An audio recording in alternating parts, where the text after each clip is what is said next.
BennnettChevy.com. Getting ready for back to school at Macy's is all about fresh starts and new looks, making it one of summer's greatest hits. Save on must-haves like cargos, mini dresses, jeans, and more that'll hold up from the first day of school to the last. Plus, you'll find all the top quality brands you love, like Nike, Jordan, Levi's, and the all-new Epic Threads. Shop Macy's and make the first day back the best one yet. Check out Macy's.com/back to school today. Fall's coming. You have a lot to prepare for. Back to school, family gatherings, and staying on top of your health. The virus that causes COVID-19 continues to evolve, so this fall make a plan for COVID-19 vaccination. Ask your doctor to learn more. Sponsored by Pfizer. Home of the Philadelphia Eagles. They've got him! It's a sack! Sixers. Oh, baby! And Flyers. 3 ESPN. WENJ HD, Millville, Atlantic City, a town square media station serving all of South Jersey. Isn't it about time for somebody's favorite radio program? Yeah. 97.3 ESPN presents The Sports Bash with Mike Gill. When I'm driving, I got a guy on the radio who talks to me. I can't see him, but he talks to me. Now, live from inside the Ocean Casino Resort Studio, here's Mike Gill.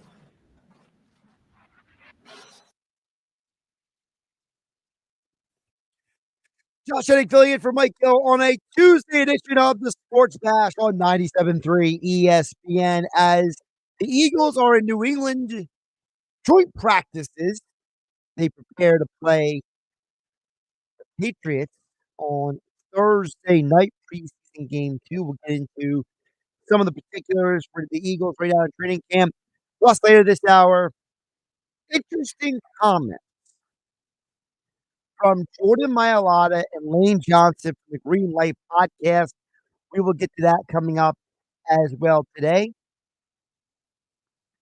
Football 4, Adam Caplan is back for a Tuesday edition here on the Sports Bash on 97.3 ESPN. Plus, the Phillies made some moves today.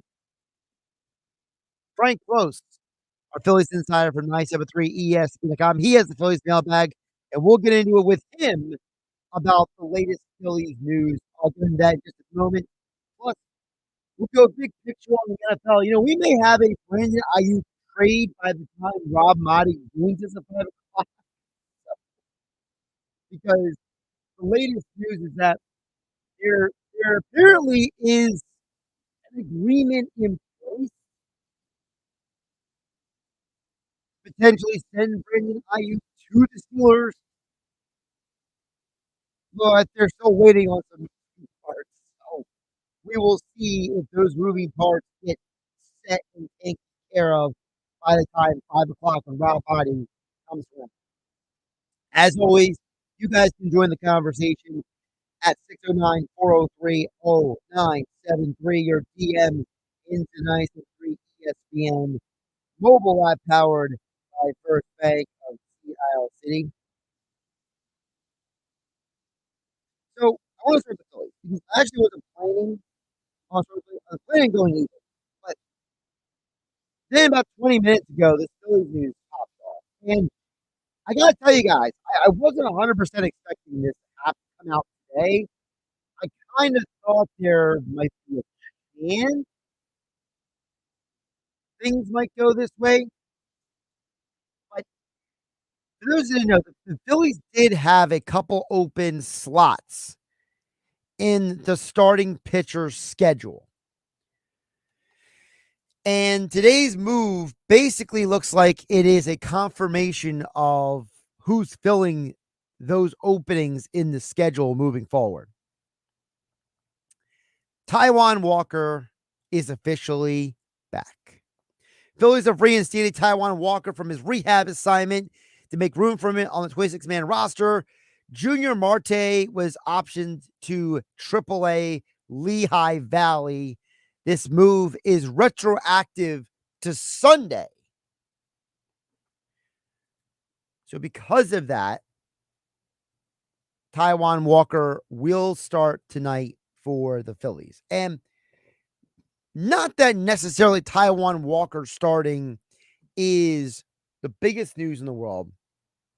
What's the biggest news in the world is the fact that you have a situation where the Phillies, they know that they need to get all the arms they can available, because those bullpen games, you could argue, where they put Orion Kerkering and Kobe Allard out there, you could argue that those games might have done more harm to the bullpen than anything else since the All-Star break.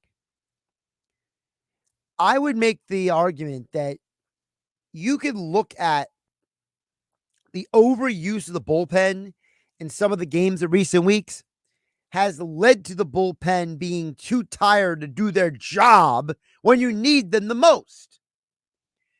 And this is the downside of the whole bullpen game opener concept. And that is, most Major League Baseball rosters are made and constructed with the idea that the starting pitcher is going to give you somewhere between 4 to 6 innings, and then the bullpen comes in and does their job. The Phillies created a situation where now you're asking guys to do jobs they're not used to doing. You're asking pitchers to fulfill roles that they were not previously asked to fulfill. And then what happens? Well, then you saw what happened. Guys like Jeff Hoffman and Orion Kerkering and others, Ruiz, those guys were asked to do way more than necessary. And for me, when I look at the Phillies, I realize that it's a long baseball season, okay? I'm not ignorant to that. I understand that that's part of the conversation that we all have been having. But I'm not ignorant to the reality that you have literally asked a team in the Phillies to do way more than was ever expected of them. You are asking a team to do way more than has been required of them most of the year. Am I supposed to be surprised if guys are not capable of doing the job as you may have hoped? I mean, come on, man. Come on, man.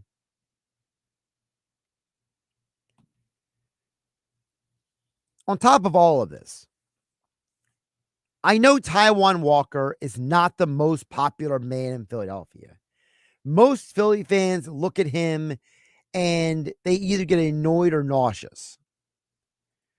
But the reality is that for all of Taijuan Walker's exasperating traits, I'll call it, the reality is that he has a job, and that job is to save the bullpen right now. Bringing Taijuan Walker back, you're not bringing him back for any other reason except for you need someone to start eating innings. And it almost doesn't even matter how many runs he gives up. If he can give you a minimum of 5 innings per game, the next 4 starts, you get out of August with one less problem on your hands. Because to me, I am convinced that the Phillies bullpen is worn out. And as me and Nick Earnshaw discussed yesterday here on the Sports Bash, Josh Hennig filling in on Mike Gill on 97.3 ESPN, we talked about the reality that this Phillies team does not, I repeat, does not have the kind of pitching staff that can sustain tons of injuries and tons of guys being lost. When you started the season, you were like, hey, we have a lot of depth. Well, it's August now. It's no longer April. And that depth looks like it went out the window. So now you need Taijuan Walker on that mound. You need him throwing those 5-6 innings, allowing somewhere between 2 to 5 runs per game, and you holding your breath and hoping today that the day where it's a 5 run. Because You did not improve this team. You upgraded. You didn't add depth. You did an exchange. You went to the store and you said, you went to the customer service counter and you said, here's Gregory Soto and Sir Anthony Dominguez, and I'll take a Carlos Estevez and a Tanner Banks. Got his name for a minute there. You went to the customer service and you said, I want to unload Whit Merrifield and Christian Pache. Give me Austin Hayes. That's what you did. The Phillies believed, rightfully or not, that they could just swap out parts and it would be enough. Well, we have seen so far since the trade deadline has come and gone, Philadelphia can only admit one thing. They're not worse. Because that road trip was rough. You could have and should have won the game on Saturday in Seattle. You could have and should have won the game this past Friday in Arizona. And Sunday's debacle, I mean, what on earth is wrong with some of these guys? They obviously needed a day off yesterday. They obviously needed to take a break from baseball because obviously playing baseball isn't getting them out of this funk. So now you got Taijuan Walker. Taijuan Walker currently is scheduled to pitch tonight against the Marlins and on Sunday against the Nationals. Give him 2 games against mediocre to below average baseball teams. Nothing wrong with that. Eat some innings, Taijuan Walker. Tyler Phillips, time for you to eat some innings too. Because you know what? Every inning that Walker and Phillips eat is one less inning this team has to worry about going to their bullpen. Although I am curious why they decided to send down Junior Marte. I felt like Marte was actually okay. Sure, he had the one horrible game in Arizona, but aside from that, before that game, he was doing fine. For whatever reason, this team seems to really have some faith in Ruiz. I don't know why. But, ever since Marte got recalled to the major leagues, in the games before this weekend, okay, the 6 games that came in before the weekend, he was all right. Not great. And I think that's what's confusing for me. I think the only area I would be concerned about is why is Jose Ruiz still getting all these opportunities? They must really like Ruiz because this guy has done nothing to impress me or make me think, yeah, that's a guy I'm going to win a lot of games with when he comes out of the bullpen. I understand that he's got a string of games right now, this Ruiz, where he has allowed no earned runs in those outings. But there's nothing about the guy that screams, that's the guy I believe in. Especially when you had 2 All-Stars in Jeff Hoffman and Matt Strahm. And since the All-Star break, neither one of them have been the same. So if I can't trust and believe in my 2 All-Stars out of the bullpen, why am I going to believe in a 29-year-old pitcher from Venezuela who has done a lot of average pitching in his career? There's nothing about Jose Ruiz that screams, that guy is reliable. I can believe in that guy. That guy gives me confidence. None whatsoever.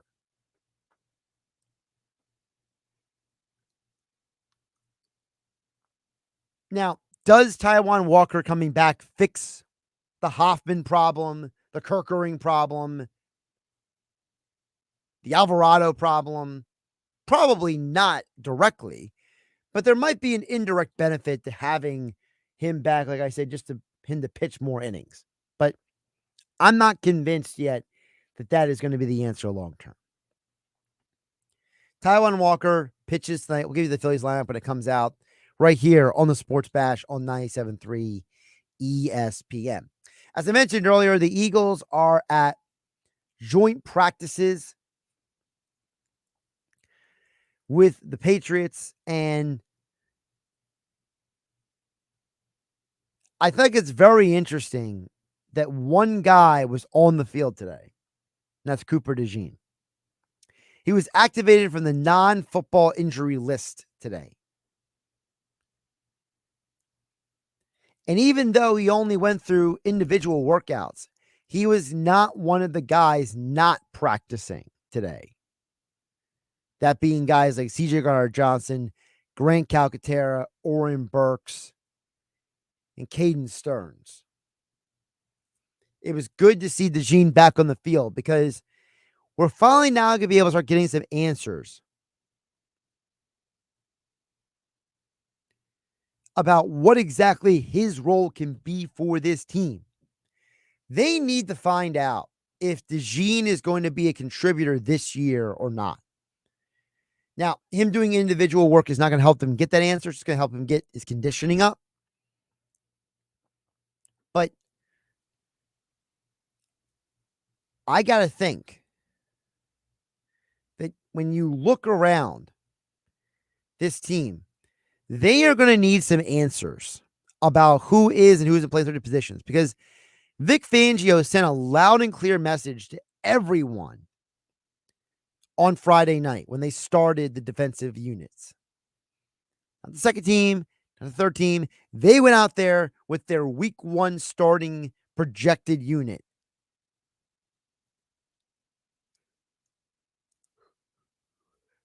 It is obvious that Philadelphia has a lot of focus in-house on the defensive side of the ball. So then the question is, what does DeJean do when he comes back? Well, he spoke to the media today, and he said that during rookie minicamp and during OTAs, he was in the nickel and outside corner, which is significant because remember, James Bradbury has been getting a lot of reps at safety, and Vic Fangio touched on that when he spoke to the media this week. He's doing pretty damn good there. You know, he's got a good feel for football, which has carried over to the safety position for him. I think he understands the game from a high level through his experience and through his intelligence, and it's helped him in the transition to safety. He's been doing a good job. Definitely an evolved answer from Vic Fangio. What do I mean by that? Fangio is the same guy a few weeks ago who poo-pooed the idea that a guy can move from corner to safety and be successful. Fangio is the guy who came out and said that guys rarely can make the transition from corner to safety. Now, all of a sudden, Fangio is saying, yeah, this guy can play safety. And so with Cooper DeJean coming back and him saying, yeah, I don't really have played safety. I've played nickel and corner. Well, you know who else has played nickel and corner? The other person who played nickel and corner in recent weeks is Quinyon Mitchell. And I'm still convinced that if they're going to keep working Bradbury at safety, this organization wants to get these young guys as many reps as possible at corner and at nickel, and they don't want Bradbury standing in the way. I think this organization looks at Mitchell and DeJean as the future of their secondary. And with Sidney Brown uncertain when exactly he's coming back from his season-ending injury last year, I know he's projected to come back, I believe it's October or it's late September, early October. But If he doesn't come back that soon and he needs more time, does James Bradbury become a guy they just keep playing until Sidney Brown gets back as a backup safety, and then they go to the deadline and they trade Bradbury? Something to keep in mind. On top of all that, on defense, we saw at the joint practice today, Jeremiah Trotter Jr. did an interception. And we talked with Jeff Mosher yesterday here on Football at 4, powered by the Inside the Birds podcast. Adam Caplan will be on today, but Jeff Mosher was on yesterday at Football at 4. And Jeff himself said that he wouldn't be surprised if Jeremiah Trotter Jr. becomes one of the main inside linebackers midway through the year. That is a significant news item because now we are seeing why Jeff Mosher made that prediction. Jeremiah Trotter Jr. gets an interception during the joint practice. A skill that he did not exhibit much in college. In the game on Friday, Jeremiah Trotter Jr. showed you good sideline to sideline movement. Again, a skill set he was not asked to do as much of in college.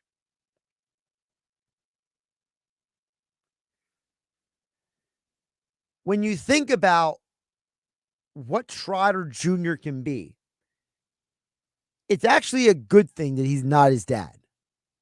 Because his dad had limitations as a linebacker. And if Trotter Jr. can be a more well-rounded linebacker, maybe you're going to ask less of Zach Bond, less of Nakobe Dean and Devin White. Now you can have almost a 4-man rotation for inside linebacker and find a way to get productivity out of all of them. Because Jeremiah Trotter Jr.'s greatest skill set is the skill that most people attribute to Zach Bond. And that's blitzing. Jeremiah Trotter Jr. was an excellent pass rusher in college. And I know for some of you out there, you are looking at his sack numbers, and that's all you pay attention to. When you watch him on tape, he was an incredible disruptor on the defensive side of the ball. And it was the threat of his pass rush that got him interceptions in college. It was the fact that teams were so worried about Trotter Jr. coming around the edge and coming to get their quarterback that they would make bad throws. He would drop in the coverage and get interceptions. And what has Jeremiah Trotter Jr. been doing is the reason why he's been getting on the field so much is the reality. He's been following Vic Fangio around. And he's been harassing coaches to get feedback, to get information, to become a better player. He wants to be more. He wants to be better. I think that's a big part of this conversation is the reality that while Zach Bond may have been the name we heard the most from Vic Fangio the last couple months, Jeremiah Trotter Jr. and Nakobe Dean may steal that opportunity from Zach Bond because both of them are getting better. And that is great news for the Philadelphia Eagles because we all know that the only time this team has been to the Super Bowl in the last 20 years is when they have had competent, good linebacker play. Linebacker play, while it has not been a priority for Philadelphia over the last couple of decades, it has been a key for their success when it comes to deep playoff runs. In 2022, TJ Edwards had an amazing season. In 2017, you could argue Nigel Bradham played above and beyond his skill set. Michael Kendricks actually played well too. We kind of forget about him a little bit, but he did play well. And then Jeremiah Trotter Sr. in 2004, he had a very good season. It gets overlooked a little bit because, so much focus was on the offense at that time, right? Back then, there was so much conversation about Terrell Owens joining that offense and Donovan McNabb, the year he was having. And, it was, I think it was, what was it, Lido and Sheldon's like second or third year. But it was Trotter's first year back from Philadelphia. Remember, he left to go to Washington, he was brought back. And he had the kind of year that they needed at linebacker for them to be successful. So the key to Philadelphia making a deep playoff run has and always will be, what kind of linebackers are they going to have? And so to me, the three big news items from Eagles practices: one, Jeremiah Trotter Jr. getting that interception at the joint practice. Number two, Cooper DeJean is back and he's going through individual drills. And my third big takeaway, like I said, from the joint practice is how much attention is actually on the defense. We're going to find out how good this defense can be. I mean, I think they're going to be better anyway. Man, this is going to be interesting. Speaking of the defense, coming up next, we'll check in on the text board at 609-403-0973. Your DMs into 973 ESPN mobile app powered by First Bank of Sea Isle. Lane Johnson on the Green Light podcast had a lot to say about this defensive player and Vic Fangio's defense. I'm Josh Hennig, filling in for Mike Gill here on the Sports Bash on 97.3 ESPN. Don't forget, still to come, the Phillies mailbag with Frank Klose joining us coming up at 3 o'clock. Adam Caplan joins us for football at 4, powered by the Inside the Birds podcast. AP senior NFL writer and reporter Rob Maaddi joins the show at 5 p.m. And it's another edition of Nick's Nuggets tonight with Nick Earnshaw at 4:30 p.m. It's the Sports Bash with Mike Gill. Keeping the fans entertained and happy. On 97.3 ESPN and the 97.3 ESPN free mobile app. There he is. It's Agent 00 Chicken.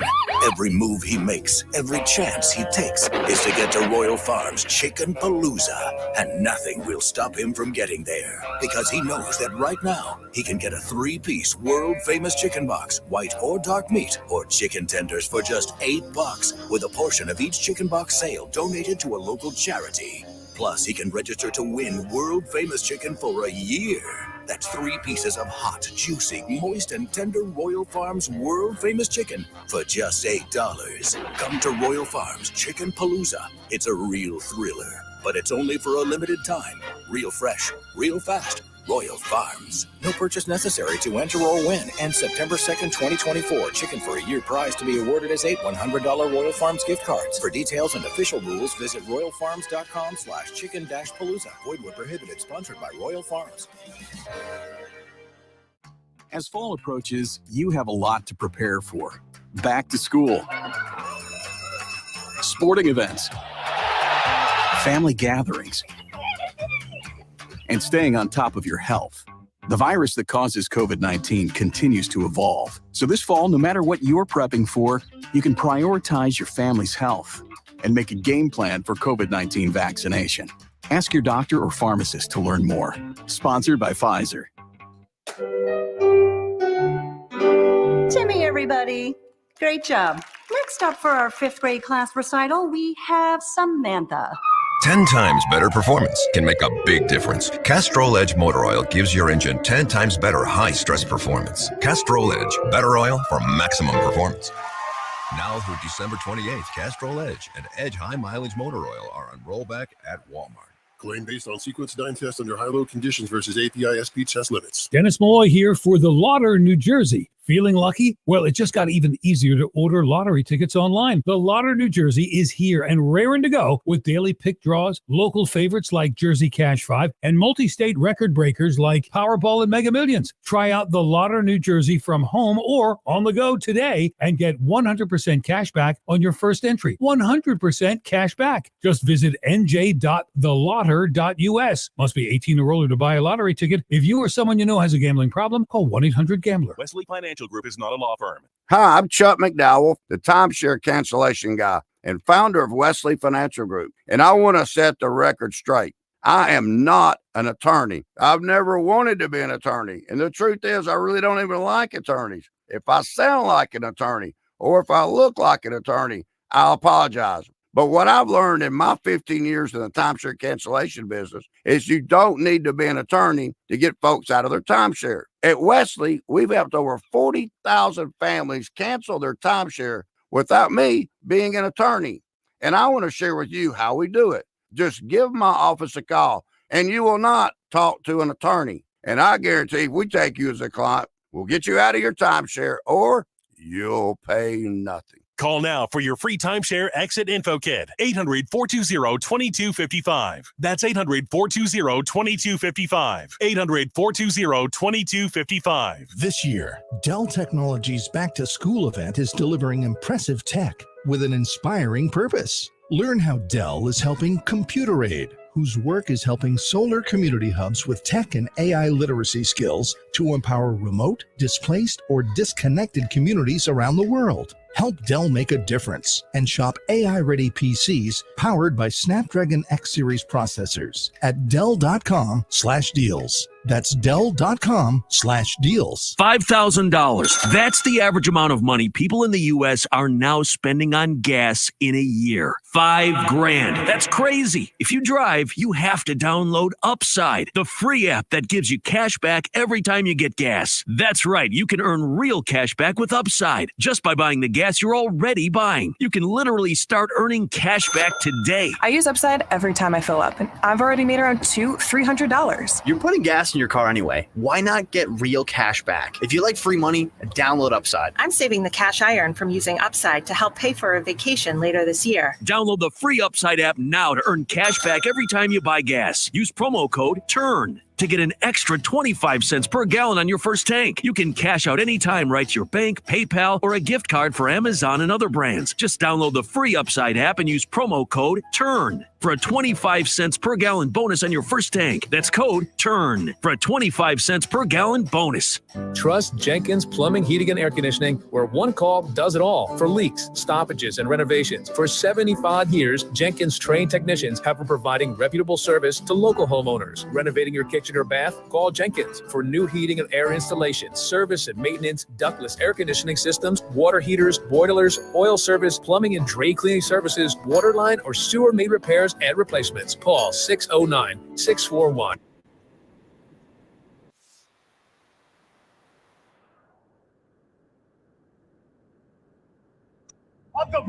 On 97.3 ESPN and the 97.3 ESPN free mobile app. 2:32 here on the Sports Bash. Josh Hennig hanging out with you on 97.3 ESPN, filling in for Mike Gill. We will get to your text in just a moment, 609-403-0973. Plus, when the Phillies lineup comes out, we'll see if they make any adjustments or not, because Taijuan Walker back on the mound. We'll see what that's all about. Like I said earlier, I'm not excited about Taijuan Walker being the starting pitcher. I'm also aware that him starting means potentially less wear and tear on the bullpen.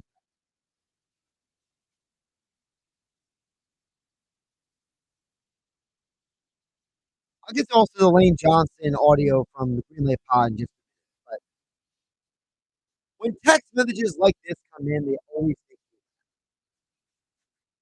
me laugh. And I'm trying to contain myself because I don't know if this individual is trying to, Mike Gill always criticizes me for being literal. So I do try to have a little nuance in my conversation. I think this person is either trying to outdo me in my literalness, or this person just happens to be tuning in to 97.3 ESPN on August 13th, 2024, and they've never listened to 97.3 ESPN before. Anonymous texter chimes in and says, "Are you out of your gourd? The 2000s Eagles were all about defense. Have you ever heard of Jim Johnson? The defense was always the leading story. You must be too young to remember." So, to the anonymous texter, first of all, thank you for at least attempting to join the conversation. I'm not out of my gourd because, again, I will repeat what I said. I said the big story of the 2004 Eagles was not the defense. It was the addition of Terrell Owens. Now, maybe you don't remember that, but I remember that in part because I was not too young. I had graduated high school at that point. So me and all of my circle of friends talked about Terrell Owens. We wanted to play with the Eagles with Terrell Owens and Donovan McNabb on the Madden video game because, yes, you're right. For years, the conversation about the Eagles was about the defense because the offensive wide receivers were such trash. You know, James Thrash, Todd Pinkston, Reggie Brown. They drafted Freddie Mitchell and didn't even use him properly. They depended on Brian Westbrook over too much for years because they didn't have the right type of receivers around the quarterback. The 2004 Eagles, the storyline coming into that year was Terrell Owens. And yes, I heard of Jim Johnson. I know who Jim Johnson is. In fact, that's why it stood out to me so much that when Merrill Reese was on John Clark's podcast a couple weeks ago, he said that Vic Fangio reminds him of Jim Johnson. So it's very easy for anonymous texters such as yourself to jump on at 609-403-0973 and vent to me when you weren't even listening. But that's okay, because that's the society we live in today. People hear what they want to hear sometimes. The reality is that in 2004, like 2017, like 2022, while our attention for a majority of those seasons was elsewhere, 2022, Jalen Hurts, MVP runner-up season. 2017, Carson Wentz has a phenomenal year, goes down with an injury. Here comes Nick Foles to save the day. 2004, Terrell Owens was the top headline coming into the year. And you could argue that Brian Dawkins had one of the best years of his career in 2004. But all three of those teams had something in common. And it was all linebackers who executed and played at a level higher than we all anticipated coming into the year. It was TJ Edwards in 2022. It was Nigel Bradham in 2017. It was Jeremiah Trotter in 2004. In all three situations, you don't make a championship run to the biggest game of the year without those three players. But thank you, anonymous texter, for attempting to join the conversation. Speaking of defense, so Lane Johnson was on the Green Light podcast with Chris Long, and I love listening to podcasts. Even when they don't talk about the Eagles, I like listening to former players' perspectives because I've always been fascinated about, you know, the men who play the game. They don't always see the game the same way we do, right? And, you know, it's like, for example, guys like Dan Orlovsky and Chris Long and and Darius Butler, who joins the Pat McAfee show. They are all guys who are very high on Matthew Stafford, okay? But the average football fan or the average person in sports media has less of an interest in Matthew Stafford's ability than the rest of us do. It's very obvious that there is a divide sometimes how players view the world and how the rest of us do. And so I love to hear what they have to say. That's why I was glad that my guy Dave Klemick came on the show yesterday when I was filling in for Mike Gill. Dave Klemick, former NFL wide receiver with the Kansas City Chiefs and Mainland Regional High School graduate, by the way. So I like to hear from people at times who are going to give a different perspective. And Lane Johnson first made this comment about practicing against Vic Fangio. You know, the same Vic Fangio that Merrill Reese says reminds him of Jim Johnson. Lane Johnson made this comment about practicing against that defense on the Green Light Pod. We're so used to basic defenses in our training camp, and every now and then you would see a defense like his 2 or 3 times a year, maybe. Yeah. But now we're getting all the hard stuff and all of our hard calls kind of out of the way. So when it goes back to, playing other teams, it should be a lot simpler. 2 major takeaways from that. Number 1, he says that when you're playing against the defense that's throwing that much at you, it's going to make things simpler later in the year. So let's take a refresher look at the Eagles' schedule coming up. Because this is an interesting question.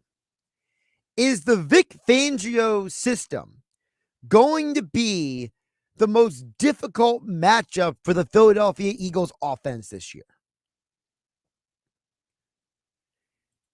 Now, again, I know for some of you, like the literal anonymous texter who texted in earlier, this might be difficult for you to understand. But the reality is that it's not always black and white. Sometimes you got to look at the big picture and say, okay, what am I looking at here? Eagles start the year against the Green Bay Packers. Well, the Green Bay Packers had the 10th best points against last year in the NFL. They were also a top 10 pass defense, but they were very weak against the rush. Now, they've tried to improve that this offseason. We'll see if those offseason adjustments line up for them. But I think we can all agree the Packers are a good defense. Monday night, they go against Atlanta. Atlanta is a team that brought in Raheem Morris for the hope that he was going to change the culture of that organization. But it's not like Atlanta has a ton of talent on defense themselves. They are not as good as the Packers. And frankly, you could always ask the question, was Raheem Morris the defensive coordinator for a championship caliber defense in Los Angeles a couple of years ago? Or did he have a Hall of Famer, Aaron Donald, and that was the catalyst for their success? You got New Orleans the week after that. Dennis Allen, another defensive-minded head coach with a defense that might not be as good as the coordinator would like it to be. So after you start the year with a good pass defense with the Packers, you have 2 straight weeks against defensive-minded head coaches who have defenses who may not be that great. Then you got Tampa before the end of the month, before the bye week. I think we all can agree Tampa has presented problems for Philadelphia over the years defensively. But you have to ask the question as well, how much of that was Devin White out there? How much does Kellen Moore change the dynamics of that? Because that was Nick Sirianni and Shane Steichen's offenses that had problems with Tampa. It wasn't Kellen Moore who had problems with Tampa. So we are going to find out really quickly how legitimate what Lane Johnson said is. Because according to Lane Johnson, the Eagles are getting more thrown at them in practice from the Eagles defensive coordinator, Vic Fangio, and it'll make things simpler, he said, during the regular season. Well, in the first 4 weeks, You play one defense that most people would agree has top-tier talent. But the other three are a bit of a head-scratcher. All defensive-minded head coaches, right? Raheem Morris, Dennis Allen, Todd Bowles. But they don't have the defensive talent that, for example, the Green Bay Packers have. So, if what Lane Johnson said is correct, in theory, the Eagles should be able to go 3-1 to start the year. Based on his comment there. The other part I took away from is, he said it will make things simpler when we go against other teams, which goes to make you wonder, was what Lane Johnson and the Eagles seeing in practice last year too easy for them? And then when they got into the game, that is when they faced the real problems that they had. Well, I asked that question because remember, this is what Lane Johnson said a couple weeks ago to Kay Adams. On the Up and Adams show, he was a guest.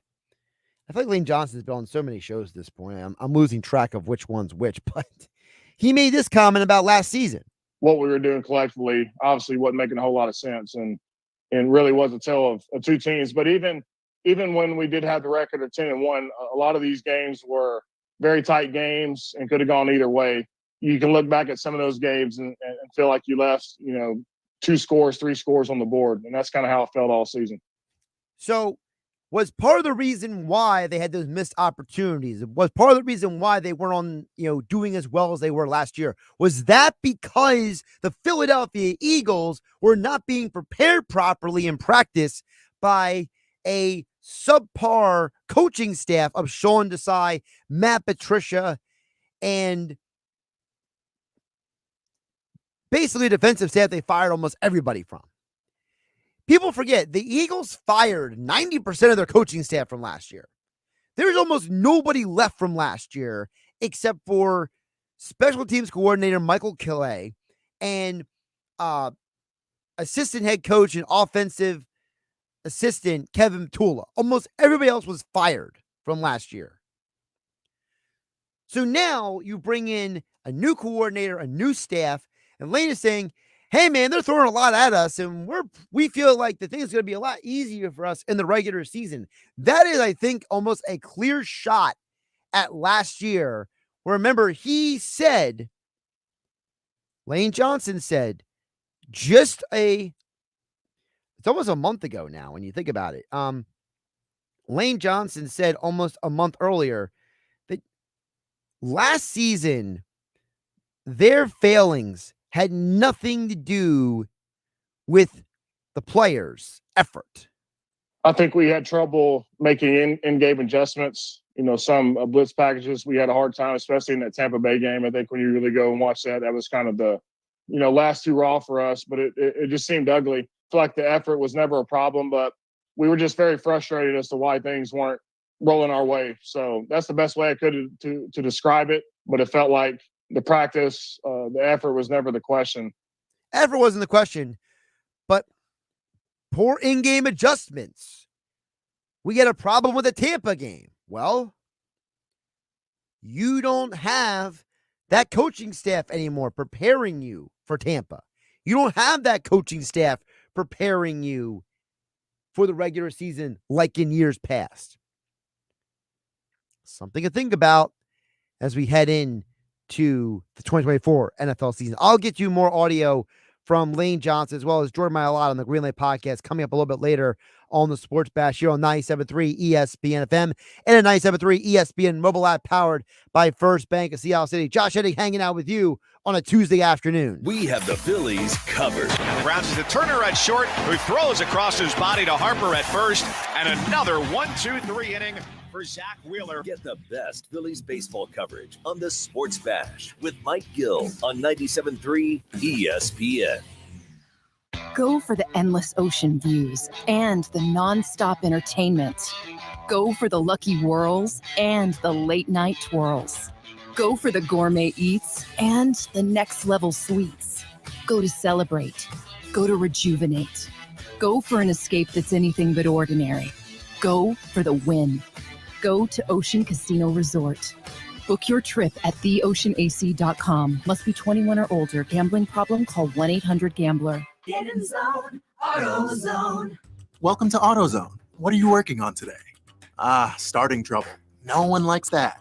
We can get you set up for some stronger starts.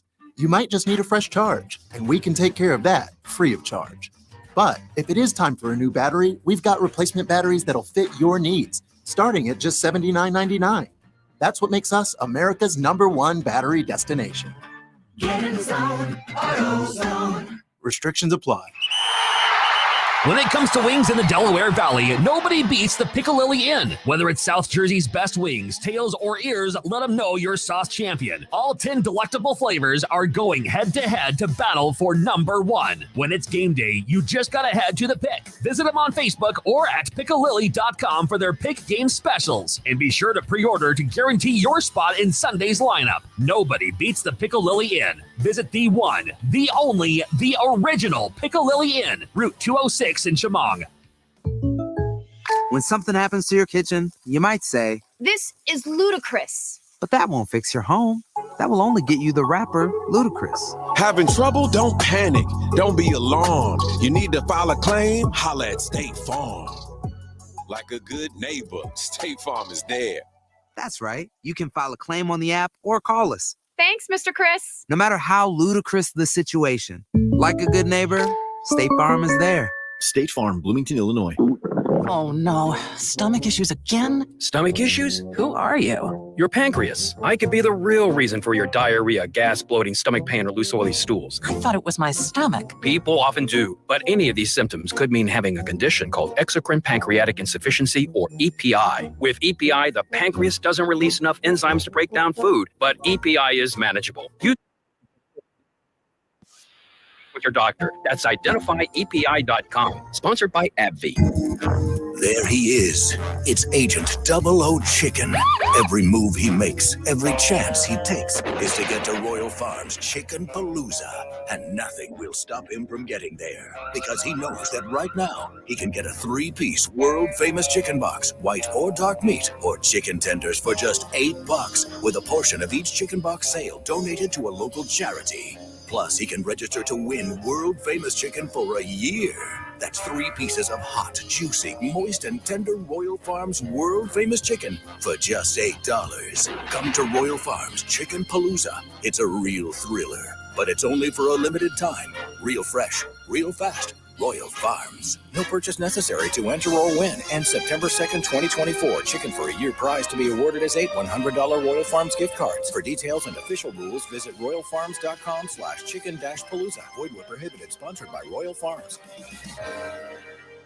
This year, Dell Technologies' Back to School event is delivering impressive tech with an inspiring purpose. Learn how Dell is helping Computer Aid, whose work is helping solar community hubs with tech and AI literacy skills to empower remote, displaced, or disconnected communities around the world. Help Dell make a difference and shop AI-ready PCs powered by Snapdragon X Series processors at Dell.com/deals. That's Dell.com/deals. With GMF financing to qualified buyers excludes Traverse and Corvette excludes prior sales. It's Bennett Chevy's end of summer blowout. Hurry in now for deals you can't find anywhere else. Our best deals of the year. Like $500 below GM supplier employee prices on new Chevys. Yes, you pay $500 less than our employees pay. Plus, Bennett gives you all the rebates. That could save you up to 10% on your new Chevy. Save even more with available 0.9% financing. And Bennett Chevy is South Jersey's EV headquarters with a great selection of EVs, hybrids, SUVs, and Chevy trucks. And right now, we're paying a whopping $10,000 minimum for any old trade. We don't care if it runs, just get it here. That's at least $10,000 for total junk towards any pre-owned in stock. Imagine how much we'll pay for a good trade. And our non-commissioned sales team is paid on your satisfaction, not how much you spend. So you'll love your no-hassle, no-haggle experience. Together, let's drive at Bennett Chevy, Egg Harbor Township, and BennettChevy.com. It's the Sports Bash with Mike Gill. Do I have everybody's attention now? On 97.3 ESPN and the 97.3 ESPN free mobile app.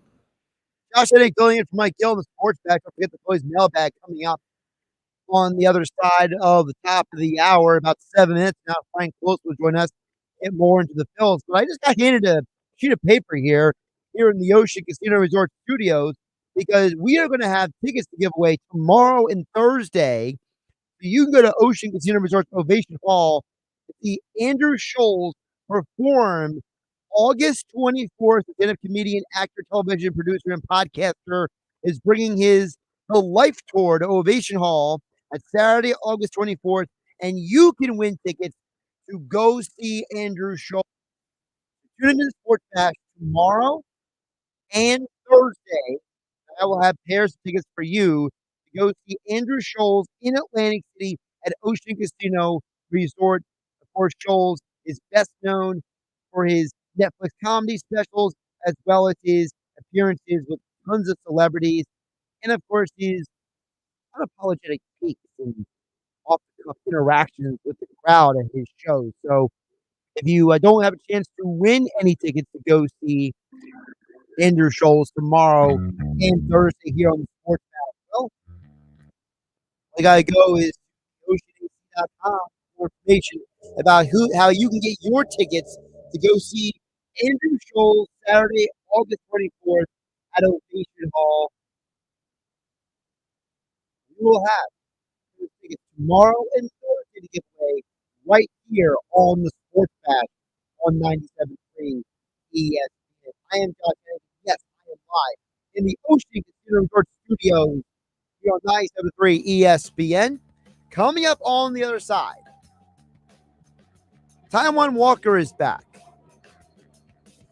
How much does that fix the Phillies' bizarre pitching situation in recent weeks? We'll ask Frank Klose that question coming up next on 97.3 ESPN. Josh Hennig filling for Mike Gill on a Tuesday. 97.3 ESPN has teamed up with Seize the Deal for incredible weekly offers from some fantastic local restaurants. Here's this week's big deal. Get a $50 gift card good for use at Sassy Cafe and Suites in Mulligan Township for just $25. Get this great deal starting Friday at 9 a.m. at SeizeTheDeal.com. Hurry, chances are this deal will sell quickly. For more info on this great deal, go to SeizeTheDeal.com. A lot can happen between falling in love with a house online and owning it, between imagining living there and breathing in your new home the first time. Having an advocate who can help you navigate the complex world of financing, inspections, negotiating, analyzing the market, and talking through any anxieties that may pop up, that can make all the difference. That's what the expertise of a Realtor can do for you. Realtors are members of the National Association of Realtors and bound by a code of ethics, because that's who we are. The heat is on at Black Kia. During our sale on Preseason, $7,500 off MSRP. 0% for 48 months. And make no payments for 90 days on every clearly marked EV in stock. Plus, with our 4-day love it or leave it return policy, you can drive with peace of mind. Have a job $450 per week? Black Kia wants to approve you today. Zero down, zero payments for 90 days, and 0%. So if you're currently stuck in a loan or lease, we want to get you released. Got to be a Black Kia. 24 and 36, 28 paper house. Not all offers can't be combined. Go to map.com for complete details or $7,500 cash for America for the purchase of special tax. Cash must be applied for the purchase is not available. Subject to availability and data purchase. EV6 rebates and incentives to do. Black Kia, 62. What horse putty? Egg Harbor Township and on Route 37 in Tom's River. Hi, welcome to Staples. Hi, my son's teacher emailed his back to school list. He needs crayons and a comp book for every subject. Okay, no problem. With Staples Hot Deals, you'll find super low prices on hundreds of items for back to school. Oh, now they're saying he needs folders and glue. You got it. And markers, of course. Oh, geez. Can we get a card, please? Save big on back to school with Staples Hot Deals. Right now, 24-pack crayon Johnson compost are only 50 cents each at Staples. NC24 use only limit 10.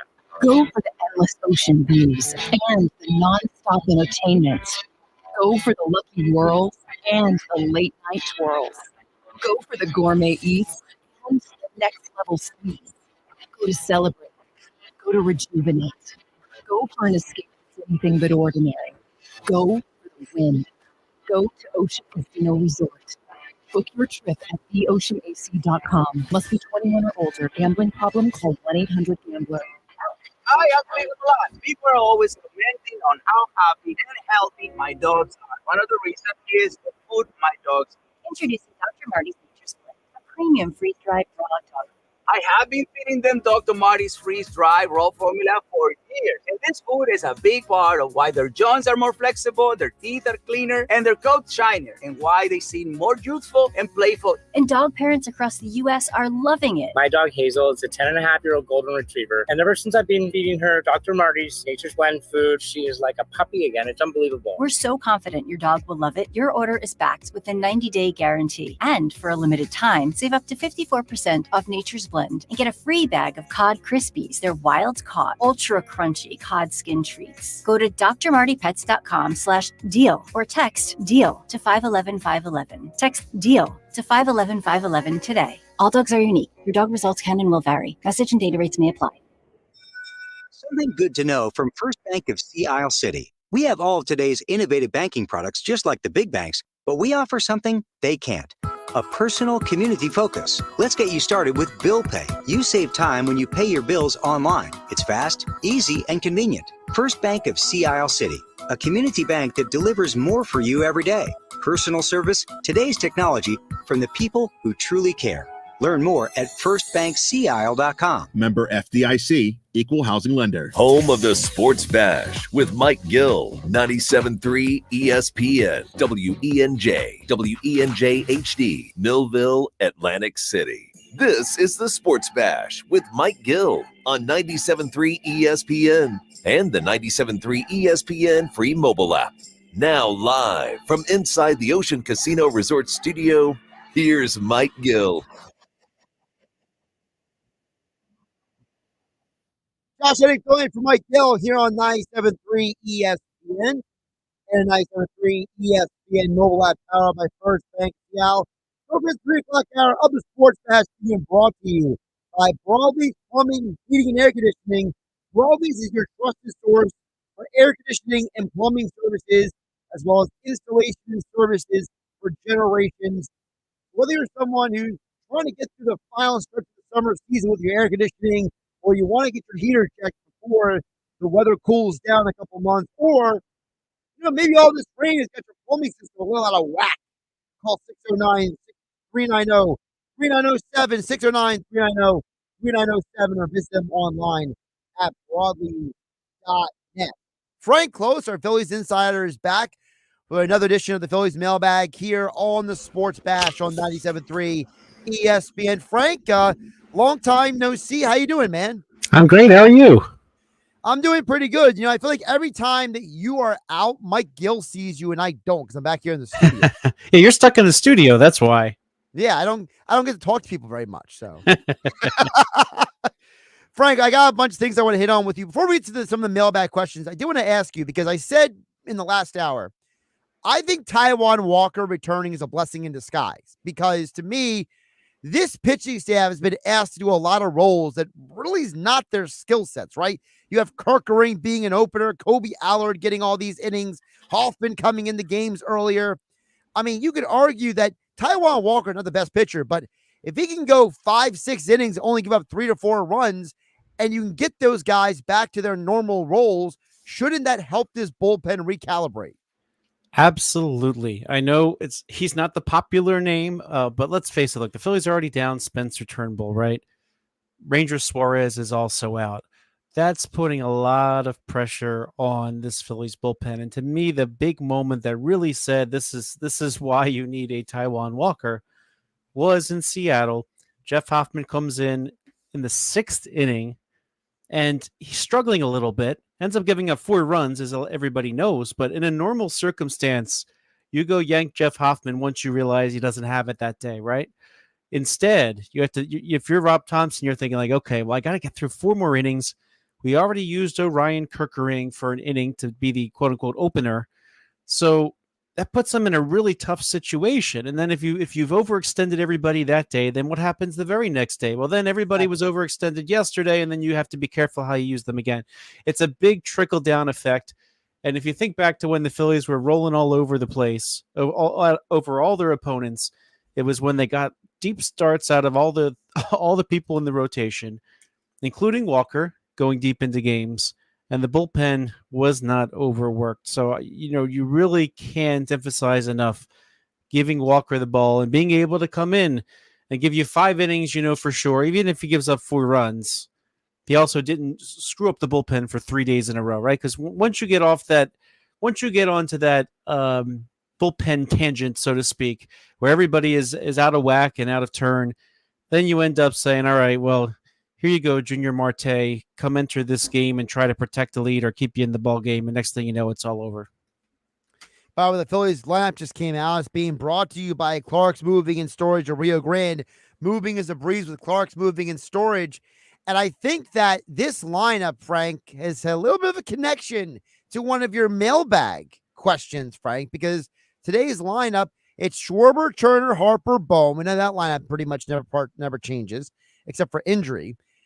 But then in the 5 spot, it's Bryson Stott, followed by Nick Castellanos, GT Romuto, Brandon Marsh in left field, and then Johan Rojas in center. And the reason why, for those who didn't see Frank's mailbag yet at 973ESPN.com, I bring up that is because Dave mentions on the mailbag, Frank, about Bryson Stott's struggles. Now, we'll get to the further part of that question in a minute, but are you surprised to see the struggling Bryson Stott bumped up to the 5 spot in today's lineup? Here's the problem. They don't really have a lefty to put kind of there. And if you think about it, they've tried Brandon Marsh. He hasn't really claimed it per se. You would really hope that would be Bryson Stott, who can make a lot of contact in the middle of the lineup, to basically be a left-handed Alec Boehm. You kind of saw that promise from Stott in the past.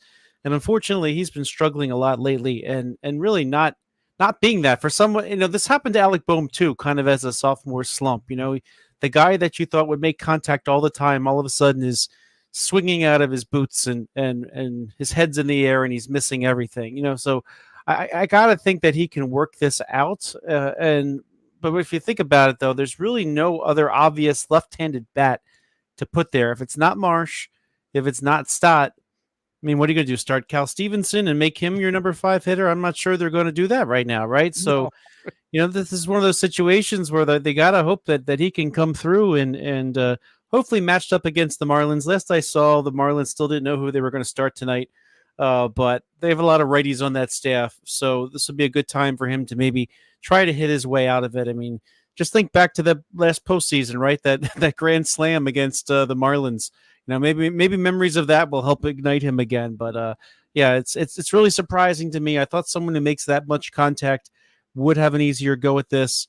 Just like I thought Alec Boehm during his slump was going to make a lot more contact. But in Major League Baseball, they find ways to make changes to their approach to you every single time, right? They saw Bryson Stott a lot last year.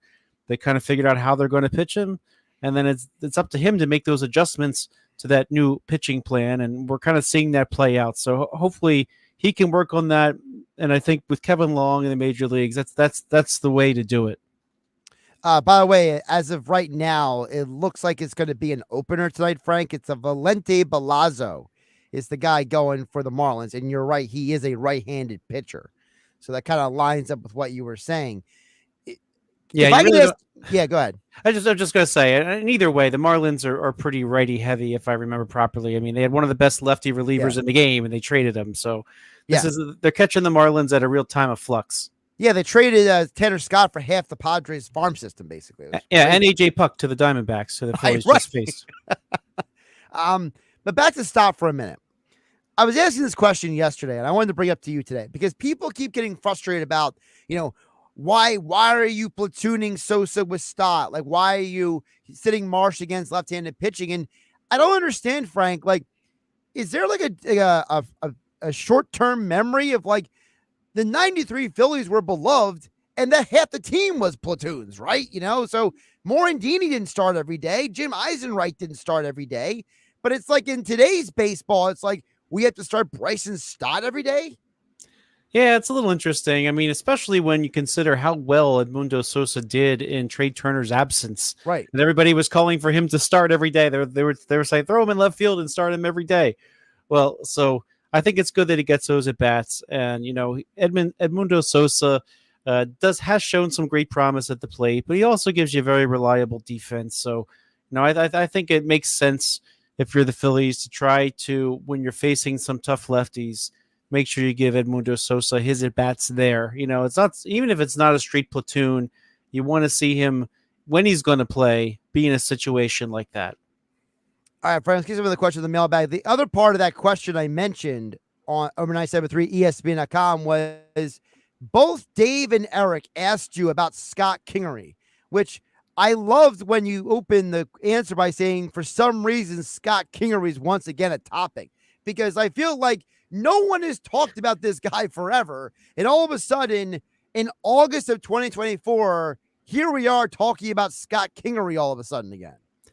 In some ways it's puzzling, right? Because his major league contract, he signed it before he ever played in the major leagues. Yep. 6 years, $24 million. That expired at the end of last year. And what ended up happening was the Phillies still had the years of his minor league contract available because he signed that major league deal. So they got to keep him. And, I thought they would have just cut him and let him try to land somewhere else. But they decided to keep him. Spring training, he got to play, show what he could do. Didn't impress him enough to make the team. And, and he's been okay at AAA. I mean, he's been batting .279, a decent OPS. But, I think you saw with Scott Kingery, if they didn't call him up when they called up Cal Stevenson, I don't really see a path for him at this point. Now, Austin Hayes went down with that injury. Now, granted, they gave Cal Stevenson a shot, who is a natural outfielder. He plays center field, which is nice because he's got a decent glove. But, it's just really so hard to envision a scenario that the Phillies would end up calling up Kingery. I mean, the last time it happened, it was after a COVID outbreak and they were out a bunch of players. That was, 3 years ago at this point. They all run together, the COVID years. But, I think that, he's there at double A or triple A, for depth. They would need to have multiple injuries, I think, because the Phillies still have 3 infielders on the 40-man roster that are not that are able to just come right up, right? That do not require that you have to remove somebody from your roster, right? They still have Rodolfo Castro, who they traded for last year at the trade deadline. He's healthy now at AAA. Cody Clemens, right? He can come up and fill in a pinch in the infield.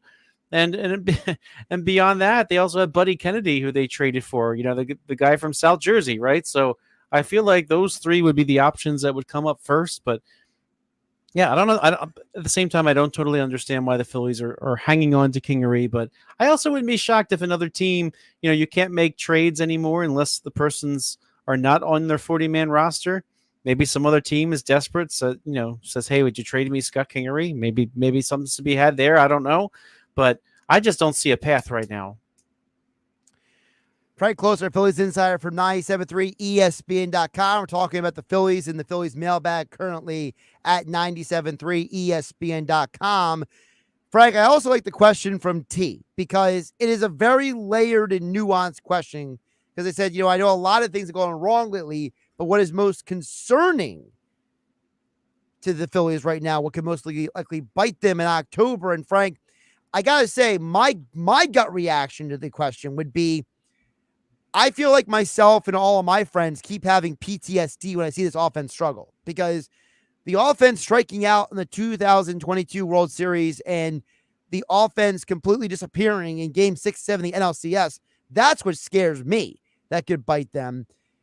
Is there something else, though, beyond that big picture, trauma that Philly fans have that you're looking at?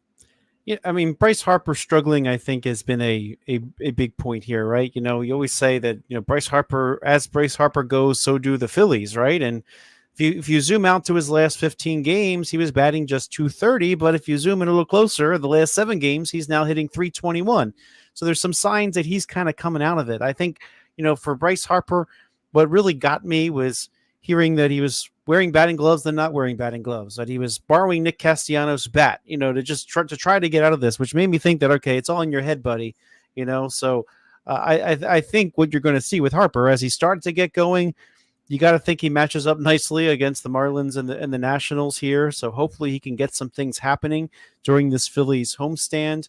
And then you kind of not worry about that. And, I think what happens sometimes when your star player like Bryce Harper isn't hitting, well, then the other players in the lineup try harder. They press harder. Like you talk about Bryson Stott, right? Someone like that might think, oh no, Harper's not hitting. I got to do whatever I need to do to go make up for that. Well, not how it works. I think they're best off when they can all relax because they know the big guns are hitting, and then sometimes the lesser, I won't say lesser players, but the ones further down in the order can respond a little bit better because they're more relaxed. So I think that's something which I think that they can work out soon. You don't think that Bryce Harper all of a sudden just became not talented, right? So you kind of expect him to come back and carry the Phillies team again. But the other part of this discussion too, what could bite them? You got to feel a lot better about the bullpen in the playoffs. Remember we're looking at the top half of the roster is the one that's impactful here when you go to the playoffs. That's why they were so successful in 22. The second half of the roster had more holes than they have now, but the front half was really good. So when you have Zach Wheeler and Aaron Nola and hopefully a healthy Ranger Suarez and Christopher Sanchez as your playoff pitchers, that bullpen's not getting stretched the way we were just talking about, right? So, unfortunately, the Phillies have lost a few games with the extended bullpen. That doesn't happen necessarily in the playoffs. So I think what's going to come down to this is, you saw the Diamondbacks. I know Mike Gill has talked about this a few times. The teams like the Diamondbacks were trying to match up against the Phillies with some of their deadline moves. So I think that's what it's going to come down to, the battle of the AJ Pucks that we just mentioned, that the Diamondbacks acquired, hoping to come in and face the Phillies left-handed hitters. Who wins those matchups? But I mean, in terms of there being one thing that would worry me about the team, I still kind of think Bryce Harper's going to get it going and sustain it. And Trey Turner, I know has struggled some too, but these are some star players who can just put the team on their backs and run. And meanwhile, at the same time, Alec Boehm is still firing on all cylinders. So, there's not one overarching thing that would really make me worry about this Phillies team right now. It's interesting you mentioned about Harper because I've made this comment before, Frank. I have brought up numerous times because I will never let go of Dave Dombrowski a couple years ago when he said, we are going to out-hit our problems. That this organization built this team with the idea that they have this offensive firepower and that they have the hitters, they have the guys who can overcome a lot of their problems. And listen, at times that has been true, right? When Harper has been hot, other guys have been cold, right? Nick Castellanos is Dr. Jekyll and Mr. Hyde. Schwarber has been absolutely hot in recent weeks. Trey Turner had that stretch of 6 weeks where he was absolutely unstoppable, it seemed like. So this team is streaky as a general principle, but I just have to wonder, Frank, was this team built with a flawed philosophy? Well, that's a tough question to answer. I don't know that was built to outslug. I mean, part of the problem was the Phillies' homegrown core from the 2015 rebuild just flamed out. It really wasn't. It didn't yield a lot, unfortunately. Like the McPhail / Klentak rebuild, just right. You really struggle to figure out what you got out of that, and really, it's been the free agent signings that have kind of led the way offensively here. So, I mean, I think with Dombrowski, I think his strategy was, of course, you have free agent signing Bryce Harper. They were able to at least with some of their prospects get JT Realmuto along the way, but they had to pay big money for these bats, and I think there's expectations that come with that. they really had no choice. I mean, if you look at the lineup, I mean, Alec Boehm is really the homegrown guy that's doing a lot for you. Stott, I still think he's going to come around. He'd be the other one. Drafted back-to-back years in the first round by the Phillies, but yeah, I don't know if it's a flawed philosophy other than it's kind of what Dave Dombrowski had to do, because there wasn't enough in the system to really make this team a team. When you think about a lot of other teams that are really good, they're the ones who drafted Bryce Harper. They're the ones who drafted Trey Turner, right? So the Phillies are throwing money at the situation because they absolutely had to. So in a lot of ways, you could say that this is the best he could do with the circumstances he was given. I don't necessarily think he did anything in a flawed way. I think he's still, at the same time, even through this trade deadline, he's refusing to give up the talent in the system because he knows that the team is going to need some later, and trying as best as he can to fill the holes. And look, I know a lot of people weren't happy with Austin Hayes being the outfielder they got, but it's a certain point. You just can't keep spending all your prospects for stars or buying all these stars as free agents. You have to make it work. And I think Dave Dombrowski's done a really good job of making it work. And the sad thing is, when the Phillies rebuilt the 2016 draft, I mean, AJ Puck, we've already mentioned him twice. Might as well mention him again.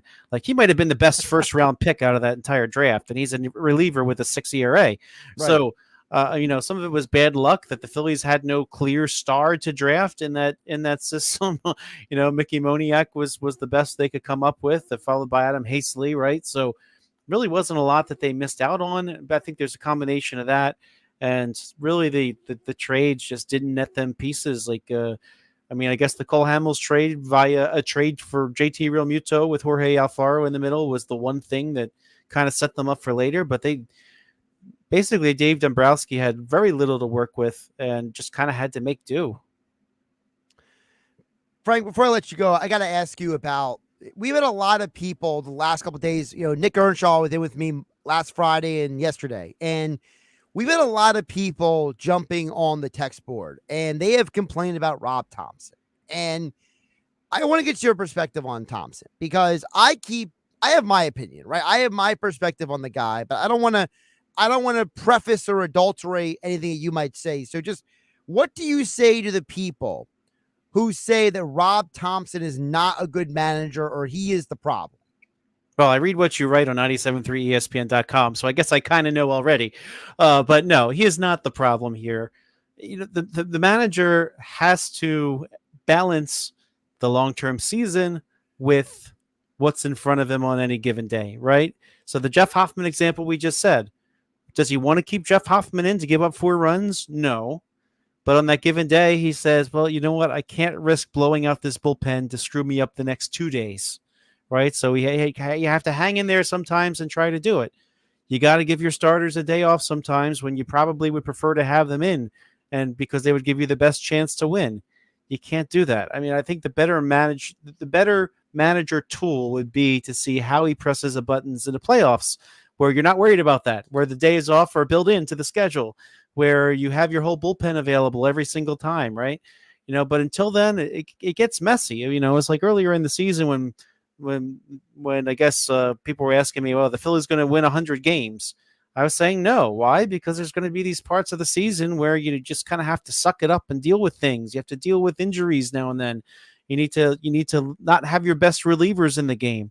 And so I think he is good in that he sometimes lets people struggle their way through things. Now, Junior Marte was optioned to AAA today, but some days he has to use Junior Marte. Why? Because it's good for the bigger picture. And now, didn't get the results out of it, but he had to do it.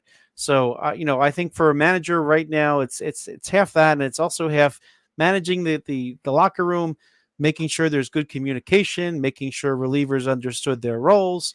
Now, in the case of Gregory Soto, he didn't like his role, but everybody out there seemed to know what the deal is. They know who especially relief management. That's one of the biggest things that you worry about with the manager. Those relievers kind of know who they match up against on the opposition and when they might come in accordingly. So I think overwhelmingly he's done a really good job and highly respected in and around the game. And I just struggle to think that he's a bit quote unquote bad manager. Usually when people say that, they are almost micromanaging every decision he makes from afar with an overly critical eye, not seeing the bigger picture.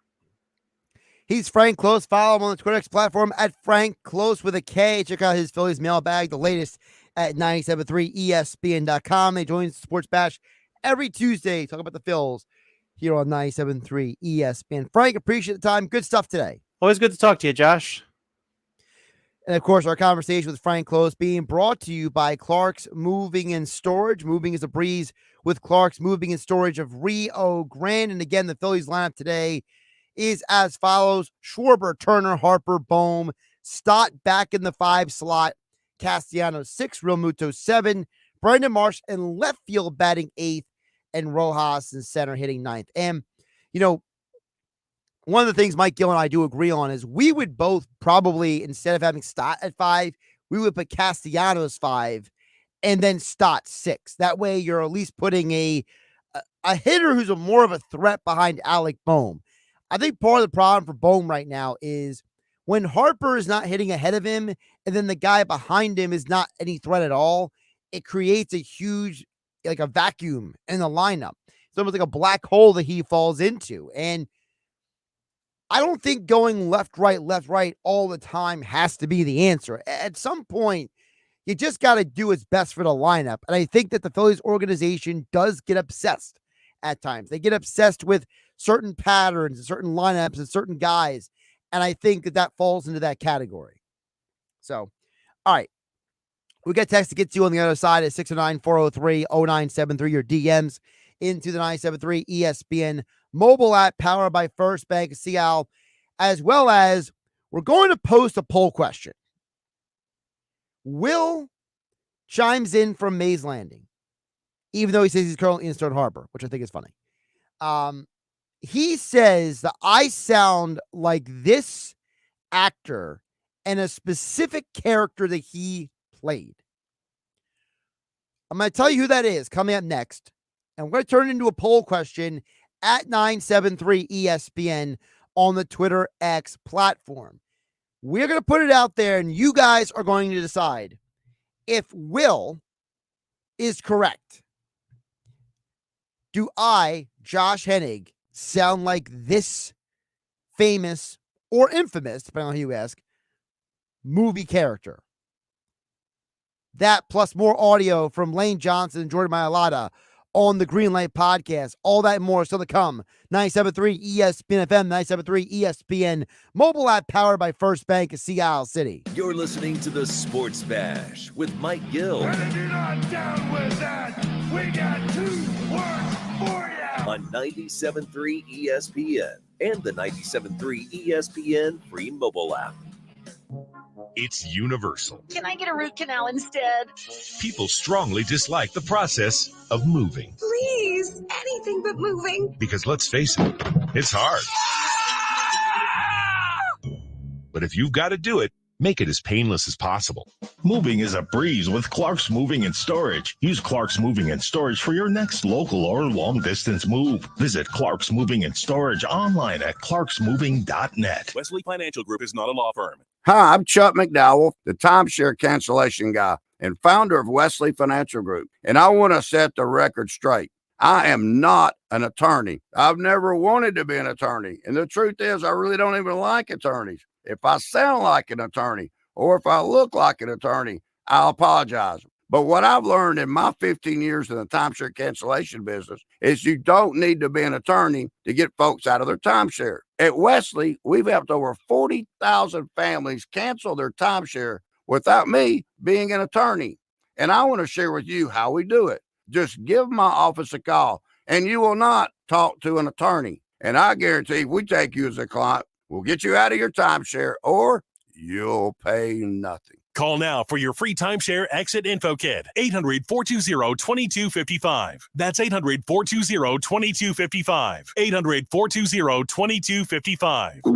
Oh no, stomach issues again? Stomach issues? Who are you? Your pancreas. I could be the real reason for your diarrhea, gas, bloating, stomach pain, or loose oily stools. I thought it was my stomach. People often do, but any of these symptoms could mean having a condition called exocrine pancreatic insufficiency, or EPI. With EPI, the pancreas doesn't release enough enzymes to break down food, but EPI is manageable. Use the symptom checker on identifyepi.com and speak with your doctor. That's identifyepi.com. Sponsored by AbbVie. With GMF financing to qualified buyers excludes Traverse and Corvette, excludes prior sales. It's Bennett Chevy's end of summer blowout. Hurry in now for deals you can't find anywhere else. Our best deals of the year. Like $500 below GM supplier employee prices on new Chevys. Yes, you pay $500 less than our employees pay. Plus 10% on your new Chevy. Save even more with available 0.9% financing. And Bennett Chevy is South Jersey's EV headquarters with a great selection of EVs, hybrids, SUVs, and Chevy trucks. And right now, we're paying a whopping 10 grand minimum for any old trade. We don't care if it runs, just get it here. That's at least $10,000 for total junk towards any pre-owned in stock. Imagine how much we'll pay for a good trade. And our non-commissioned sales team is paid on your satisfaction, not how much you spend. So you'll love your no-hassle, no-haggle experience. Together, let's drive at Bennett Chevy, Egg Harbor Township, and BennettChevy.com. Are you ready to smell better naked?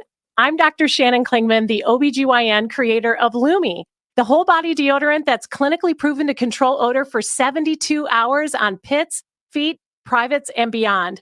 It's pH optimized to safely and effectively control odor anywhere you have it, but wish you didn't. Plus, it's proven to work better than a shower with soap alone. Whether you shower twice a day or 3 times a week, Lumi works better. And who doesn't want zero body odor? With over 200,000 5-star reviews, I'm so sure you're going to love it, or you can return it for free. There's a special offer for listeners. Use code BETTER and get 15% off your first purchase with code BETTER, like the Lumi Starter Pack, Acidified Body Wash, or new Lumi Plus Sweat Control. That's LUME deodorant.com, code BETTER for 15% off your first purchase. Love it or return it for free. That's LUME deodorant.com, code BETTER to save 15% today. Powered by NJM. No jingles or mascots, just great insurance. This is the Town Square, New Jersey Info and Weather Network. The Phillies finally return home. I'm Nick Earnshaw with your South Jersey Sports Center and with your 97.3 ESPN. Question of the day. The Phillies are back at Citizens Bank Park tonight, starting a homestand against the Miami Marlins and the Washington Nationals. With that being said, our 97.3 ESPN question of the day is, what will the Phillies' record be during the homestand? Let us know by texting 609-403-0973 or use the 97.3 ESPN free mobile app. I think the Phillies will go 4-2 during this homestand. They're going against inferior opponents like the Miami Marlins and the Washington Nationals. They went 4-6 during the West Coast trip. I think they get it a little bit better together during this homestand. So we'll see what happens. They get Taijuan Walker back tonight. Once again, text in at 609-403-0973. Your forecast is next. Oh, yeah, it's on at Matt Blatt Nissan. If you're currently stuck in a loan or lease, AJ the Trade Man can get you released. Matt Blatt Nissan.com. It's on at Matt Blatt Nissan on the Black Horse Pike, Egg Harbor Township. From the Town Square, New Jersey Info and Weather Network, I'm Chief Meteorologist Dan Zarrow. Our next chance of widespread rain doesn't come until the end of the week, so we'll squeeze out a couple more beautiful summer days with lovely low humidity. Expect a few clouds overhead tonight and comfortably cool temperatures. Low bottoms out around 64. Sun tomorrow morning, then passing clouds in the afternoon with a chance of an isolated shower, high of 84. Getting warmer Thursday, 86 with a mix of sun and clouds. Get weather 24/7 wherever you are. Download our free mobile app today. 97.3 ESPN has teamed up with Seize the Deal for incredible weekly offers from some fantastic local restaurants. Here's this week's big deal. Get a $50 gift card, good for use, at Sassy Cafe and Suites in Mullica Township for just $25. Get this great deal starting Friday at 9 a.m. at seizethedeal.com. Hurry, chances are this deal will sell quickly. For more info on this great deal, go to seizethedeal.com. SeizeTheDeal.com. You're listening to the Sports Bash with Mike Gill. When I'm driving, I got a guy on the radio who talks to me. I can't see him, but he talks to me. On 97.3 ESPN. 3 o'clock hour of the Sports Bash being brought to you by Broadleys Plumbing, Heating, and Air Conditioning. Broadleys is your trusted source for air conditioning, heating, and plumbing service, installation, and maintenance for generations. Call them at 609-390-3907 or visit them online at broadleys.net. I do plan on getting to some of these more cuts from Lane Johnson and Jordan Mailata. But Will chiming in on the text board at 609-403-0973. Will, who lives in Mays Landing but currently is in Stone Harbor, which I can't say it's a bad idea because I think Stone Harbor is a nice short town. I spent plenty of days and evenings in Stone Harbor, so if you're going to go from Mays Landing to Stone Harbor, well, good for you, man. That's what I say.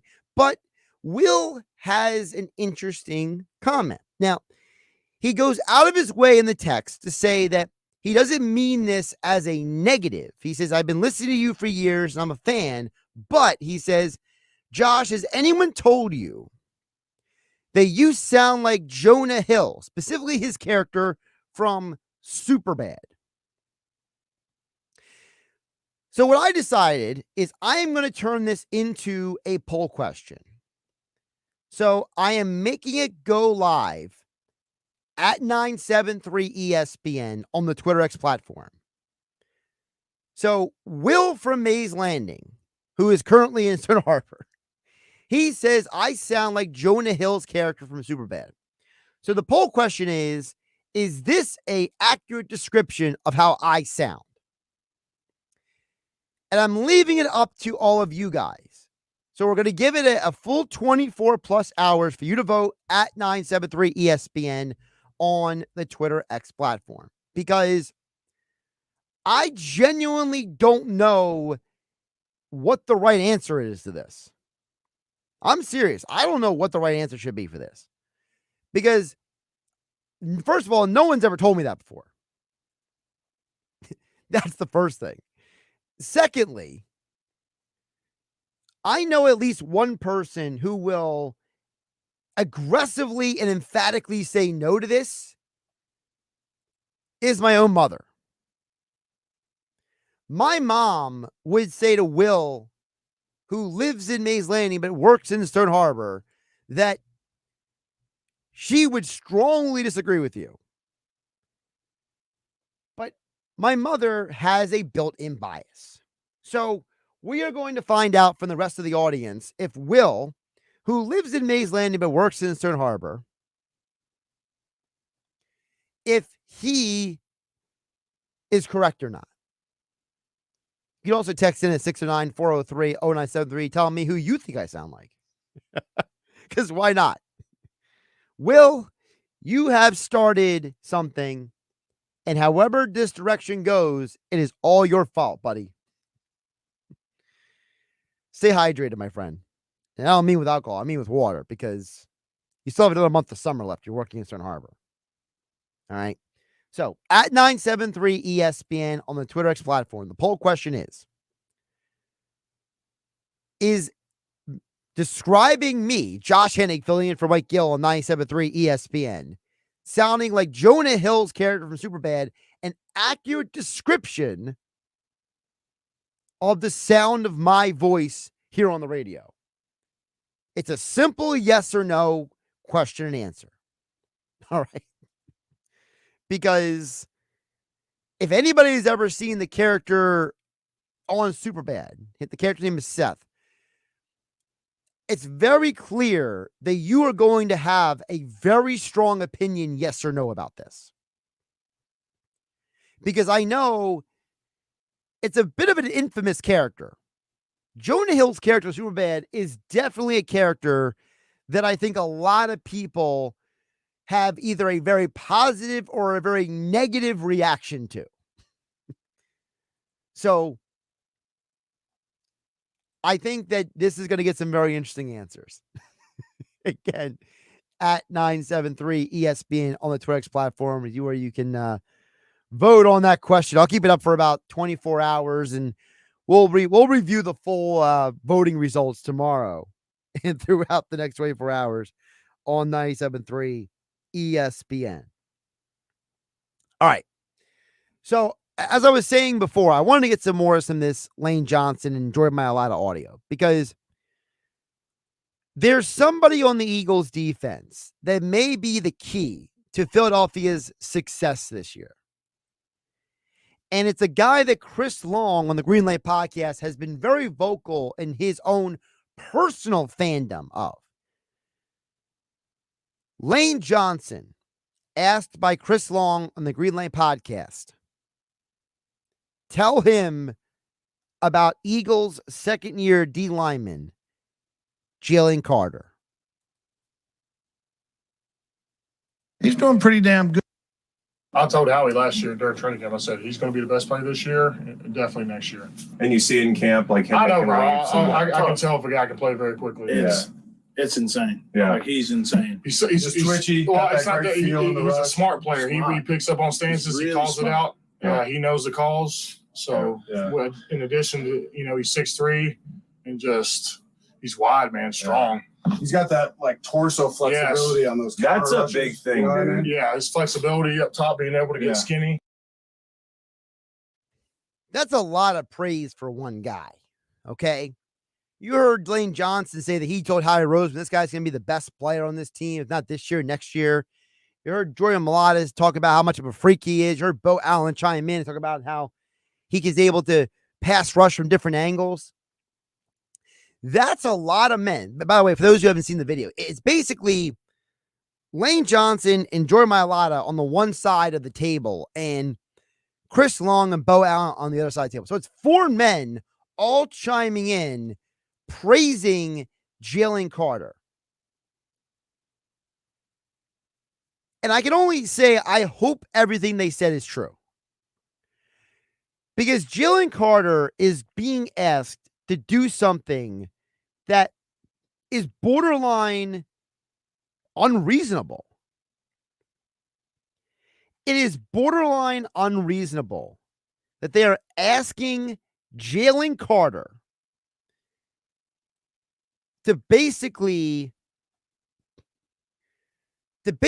not just fill the void of no more Fletcher Cox, to not just make up for the production that was missing last year when Javon Hargrave left, but they are putting a lofty target on this guy's back.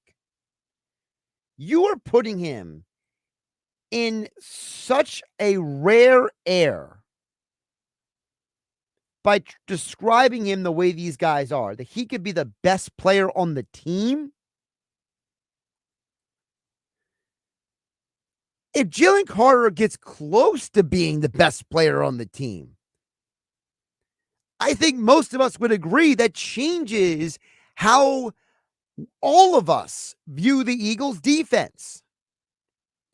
If you are an Eagles fan and you hear that Jalen Carter has the potential to be the best player on the team, you're taking this guy into very rare air territory. There have only been a few men in the last 50 years of the Eagles franchise. And I'm going by 50 years for a reason. If you go through the 50 years of the Eagles franchise, how many defensive players have we ever been able to say that guy is the best player on the team? Reggie White? Brian Dawkins? And I guess Fletcher Cox. That's it. You're talking about an Eagles franchise history that has had a ton of amazing players. But the reality is that we have never described Seth Joyner as the best player on the Eagles. We never described any of the Eagles corners, Lito Shepherd, Sheldon Brown, Troy Vincent, Bobby Taylor as the best player on the Eagles, Jeremiah Trotter. We never described Javon Curse, Malcolm Jenkins. We never described Javon Hargrave for a couple really good years that he had. We never described Hassan Reddick. We never described Darius Slay. There is a laundry list of guys who have played with this franchise over a 50-year period. There was never a point in time where we said those guys were the best player on the team.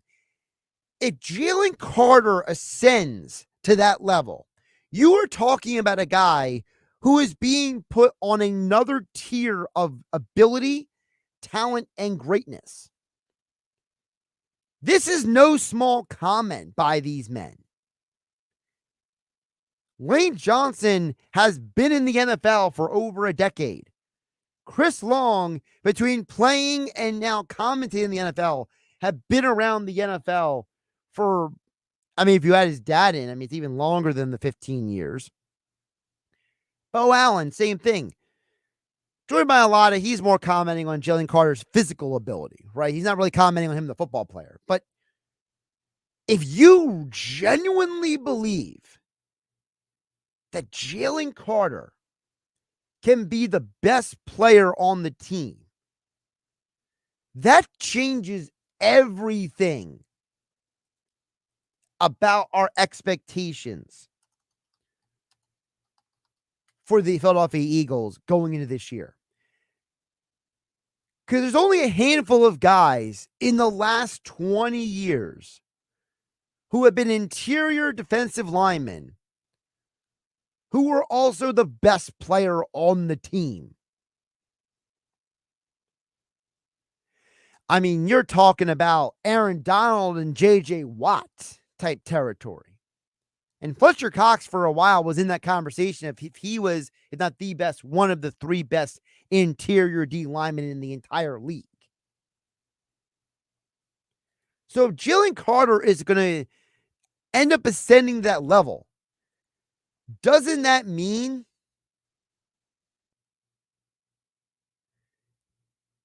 frankly, doesn't that mean that Jalen Carter is going to change the face of this organization? We're not talking about Jalen Hurts anymore. We're talking about Jalen Carter. That is a huge thing to say about one man. BC from Bowers Beach, by the way, brings up Bill Berge. Yeah, I believe Bill Berge was second in the Defensive Player of the Year voting one year. I had to look it up again exactly how many all pros he had, but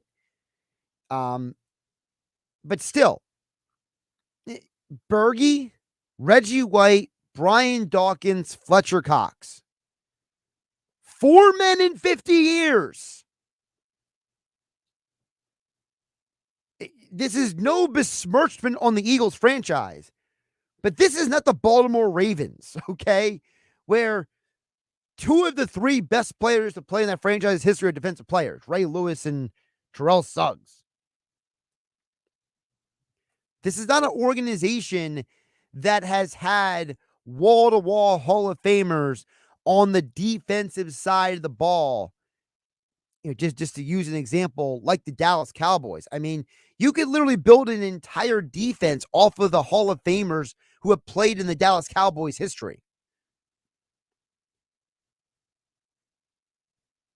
The Eagles have had 4 dudes in 50 years.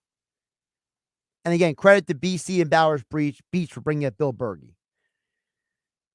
So you're talking about over a course of history, 4 men, and Jalen Carter could be the 5th guy to do this and ascend to that category.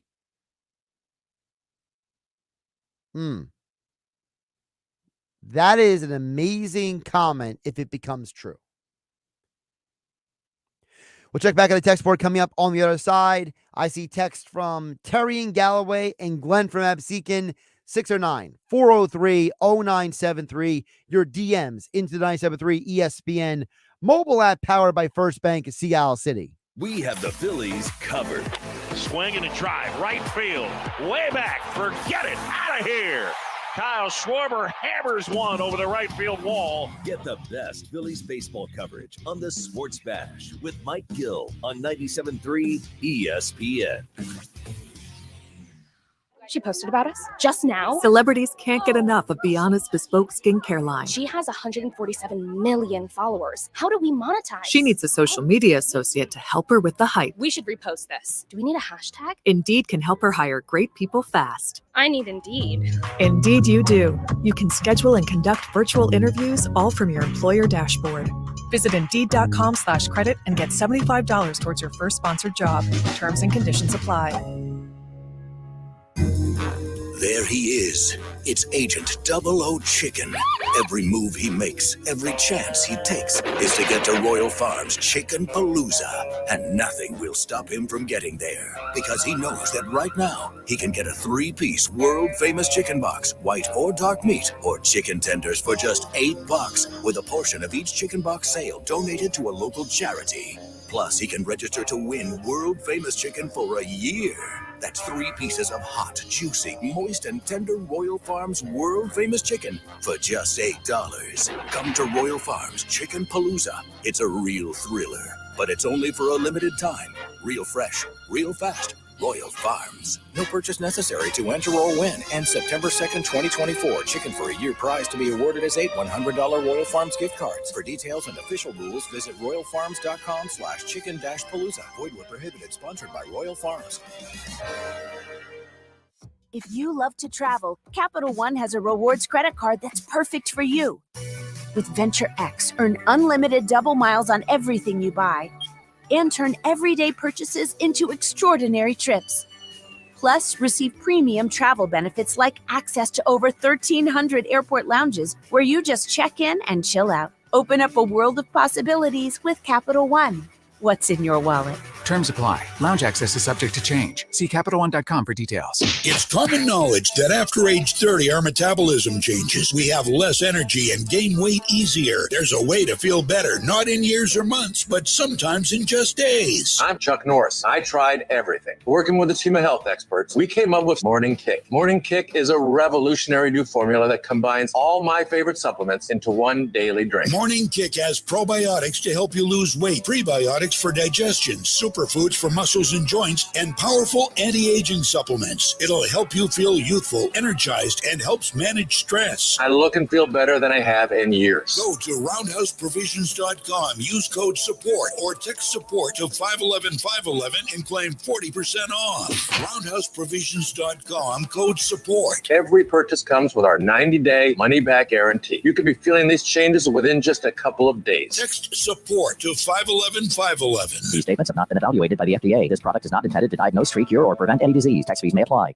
Beat the heat this month at Matt Blatt Kia. During our sale, Abrasion. Take $7,500 off MSRP or pay 0% for 48 months and make no payments for 90 days on every clearly marked EV in stock. Plus, with our 4-day love it or leave it return policy, you can drive with peace of mind. Have a job clearing $450 per week? Matt Blatt Kia wants to approve you today. 0 down, 0 payments for 90 days, and 0%. So if you're currently stuck in a loan or lease, we want to get you released. It's gotta be a Matt Blatt Kia. With approved credit, 24 Nero EV and EV6, 2083 per thousand. Not all will qualify. Credit may affect down payment. Offers can't be combined. Go to mattblattkianj.com for complete details or 888-505-6670. Price includes all costs to be paid by consumer except for licensing, registration, and taxes through KMF. $7,500 customer cash from Kia America for the purchase or lease of a specially tagged 2024 vehicle. Bonus cash must be applied for the purchase or lease and not available for cash. Subject to vehicle availability and dealer participation. EV6 rebates and incentives to dealer. Matt Blatt Kia, 6211 Black Horse Pike, Egg Harbor Township, and on Route 37 in Toms River. Hi, I'm Cesar Milan. People are always commenting on how happy and healthy my dogs are. One of the reasons is the food my dogs eat. Introducing Dr. Marty's Nature's Blend, a premium freeze-dried raw dog food. I have been feeding them Dr. Marty's freeze-dried raw formula for years. And this food is a big part of why their joints are more flexible, their teeth are cleaner, and their coat shinier, and why they seem more youthful and playful. And dog parents across the U.S. are loving it. My dog Hazel is a 10-and-a-half-year-old golden retriever. And ever since I've been feeding her Dr. Marty's Nature's Blend food, she is like a puppy again. It's unbelievable. We're so confident your dog will love it. Your order is backed with a 90-day guarantee. And for a limited time, save up to 54% off Nature's Blend and get a free bag of Cod Krispies. They're wild-caught, ultra-clean skin treats. Go to partypets.com/deal or text DEAL to 511-511. Text DEAL to 511-511 today. All dogs are unique. Your dog results can and will vary. Message and data rates may apply. You're listening to The Sports Bash with Mike Gill on 97.3 ESPN and the free mobile app. Right at the 3 o'clock hour here on the Sports Bash on 97.3 ESPN. I feel like I'm Ron Burgundy right now, where he says in Anchorman, boy, it escalated really quickly. You're getting a lot of comments on this.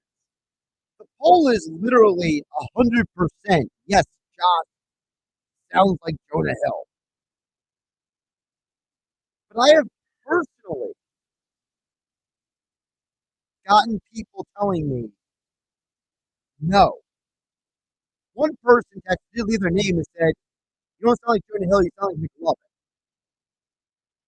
Terry from Galloway says, I can hear it a little bit, but I need to say a few quotes, although it will be difficult to say friendly. Lad from Amasika says, I'm a big fan of Superbad, and you sound nothing like Jonah Hill. Nothing with exclamation point all caps. I had a friend of mine text me as well, making fun of the fact that someone thinks they sound like Jonah Hill. Basically, she told me I don't sound like Jonah Hill. In her mind, she thinks it's funny that someone thinks they sound like.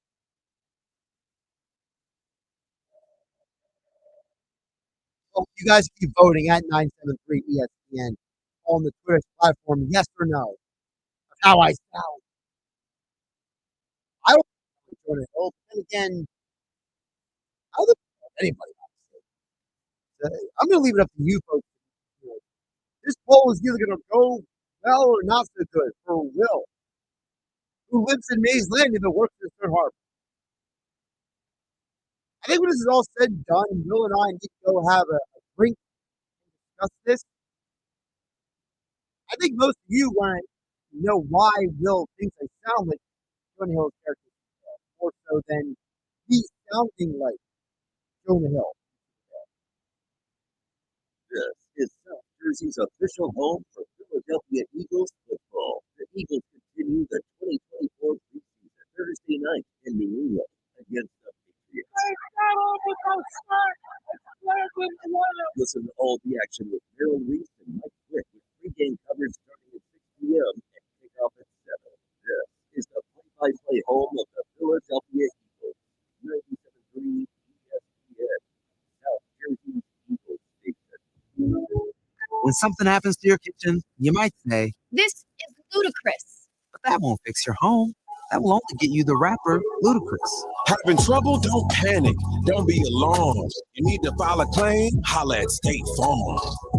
Like a good neighbor, State Farm is there. That's right. You can file a claim on the app or call us. Thanks, Mr. Chris. No matter how ludicrous the situation, like a good neighbor, State Farm is there. State Farm. I'm embarrassed to say this. I've been using deodorant on my armpits for 30 years, and anytime I noticed odor anywhere else, I thought I needed another shower. I wasn't clean, or I felt like there was something wrong with me. And then my gynecologist told me about Lumi. It's a whole body deodorant for kids, feet, and privates that controls odor anywhere and everywhere on your body. Since Lumi, I never have to worry about body odor ever again, anywhere on my body. And that reassurance is worth every penny. There's a special offer for listeners. Use code SHOWER and get 15% off your first purchase with code SHOWER, like the Lumi Starter Pack, acidified body wash, or new Lumi Plus sweat control.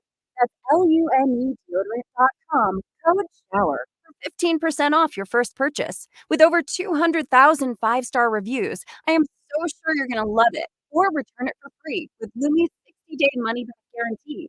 That's LUME deodorant.com, code SHOWER. Save 15% today. There he is. It's Agent Double O Chicken. Every move he makes, every chance he takes, is to get to Royal Farms Chicken Palooza. And nothing will stop him from getting there. Because he knows that right now he can get a 3-piece world-famous chicken box, like all dog meat or chicken tenders for just $8, with a portion of each chicken box sale donated to a local charity. Plus, he can register to win world-famous chicken for a year. That's 3 pieces of juicy, moist, and tender Royal Farms world-famous chicken for just $8. Come to Royal Farms Chicken Palooza. It's a real thriller, but it's only for a limited time. Real fresh. Royal necessary for them to roll in on September 2nd, 2024. Chicken Fleet, your prize to be rewarded as $800 Royal Farms gift card. For details on official rules, visit royalfarms.com/chicken-palooza. Woodward Prohibited, sponsored by Royal Farms. Sorry, but we actually have a waitlist for our monstera. Shauna's greenhouse is really bringing in the green. We can't keep snake plants and stuff. She needs a construction manager to build on her roots and grow. We could have a whole section for ferns. Here we'd have dahlias, and more dahlias. Indeed can help us great people fast. I need Indeed. Indeed you do. You can schedule and conduct virtual interviews all from your employer dashboard. Visit Indeed.com/credit and get $75 towards your first sponsored job. Terms and conditions apply. Morning, everybody. Great job. Next up for our 5th grade class recital, we have Samantha. 10 times better performance can make a big difference. Castrol Edge Motor Oil gives your engine 10 times better high-stress performance. Castrol Edge, better oil for maximum performance. Now through December 28th, Castrol Edge and Edge High Mileage Motor Oil are on rollback at Walmart. Claim based on sequence-time tests under high-load conditions versus API-SP test limits. When you were young, all you wanted in the summer was an ice cream truck to roll by. Now, you just can't wait for the Harbor Freight parking lot sale to roll around. And it'll be here this weekend. Maybe you're looking to fill up that tool chest. Maybe you're looking for a tool chest to fill up. You'll save money either way. Whatever you do it for less at Harbor Freight. Valid until August 18th, 2024. While supplies last. Limitations apply. Hi, I'm Dan Tracy. I'm a workers' compensation attorney. At Goldenberg Mackler, we've handled thousands of workers' compensation claims over the years. Our experienced attorneys understand the law and will fight to get you the benefits that you deserve. When injured at work, make the right call to Goldenberg Mackler. Call us at 609-344-7131. That's 609-344-7131. Or visit us online at gmslaw.com. Home of the Philadelphia Eagles. They got him again! Sixers. Bang! It's good! Ball game! And Flyers. Tipped in front of the net! 97.3 ESPN. WENJ.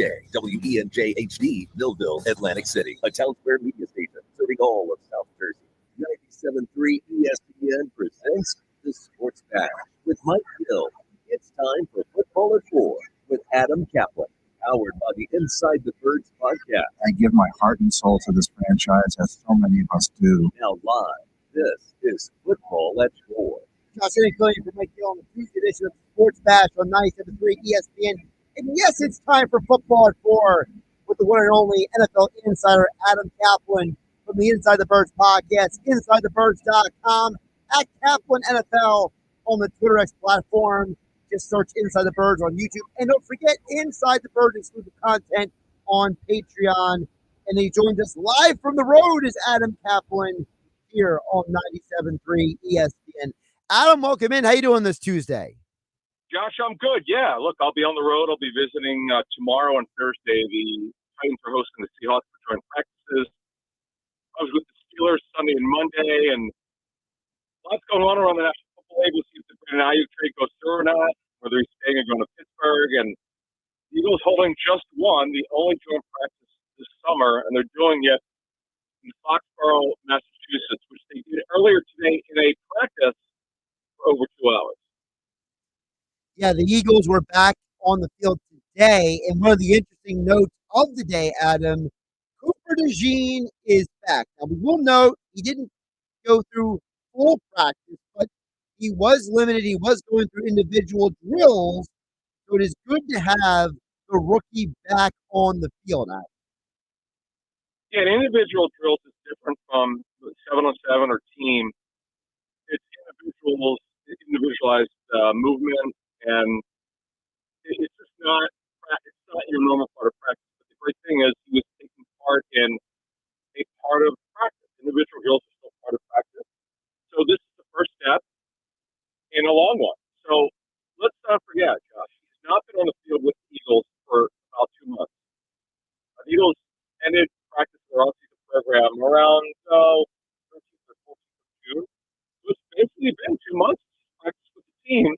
You're not going to go full bore the first day back with any players come back with an injury like this.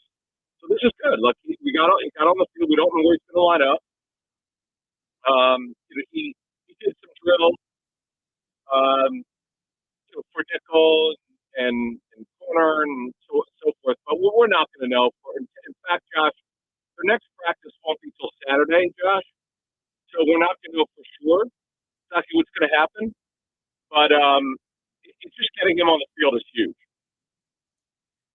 He has said, Gene, he has said to the media today, which he has said previously, that he has worked at both corner and nickel. He has not worked at safety. So what do you think his future is going to be for an Eagles team that does still have some questions in that secondary? Yeah, that's a great question, Josh. So basically, here's the way we look at it. Once he's allowed to practice fully, so then the clock starts on what his role would be. Now, here's the question.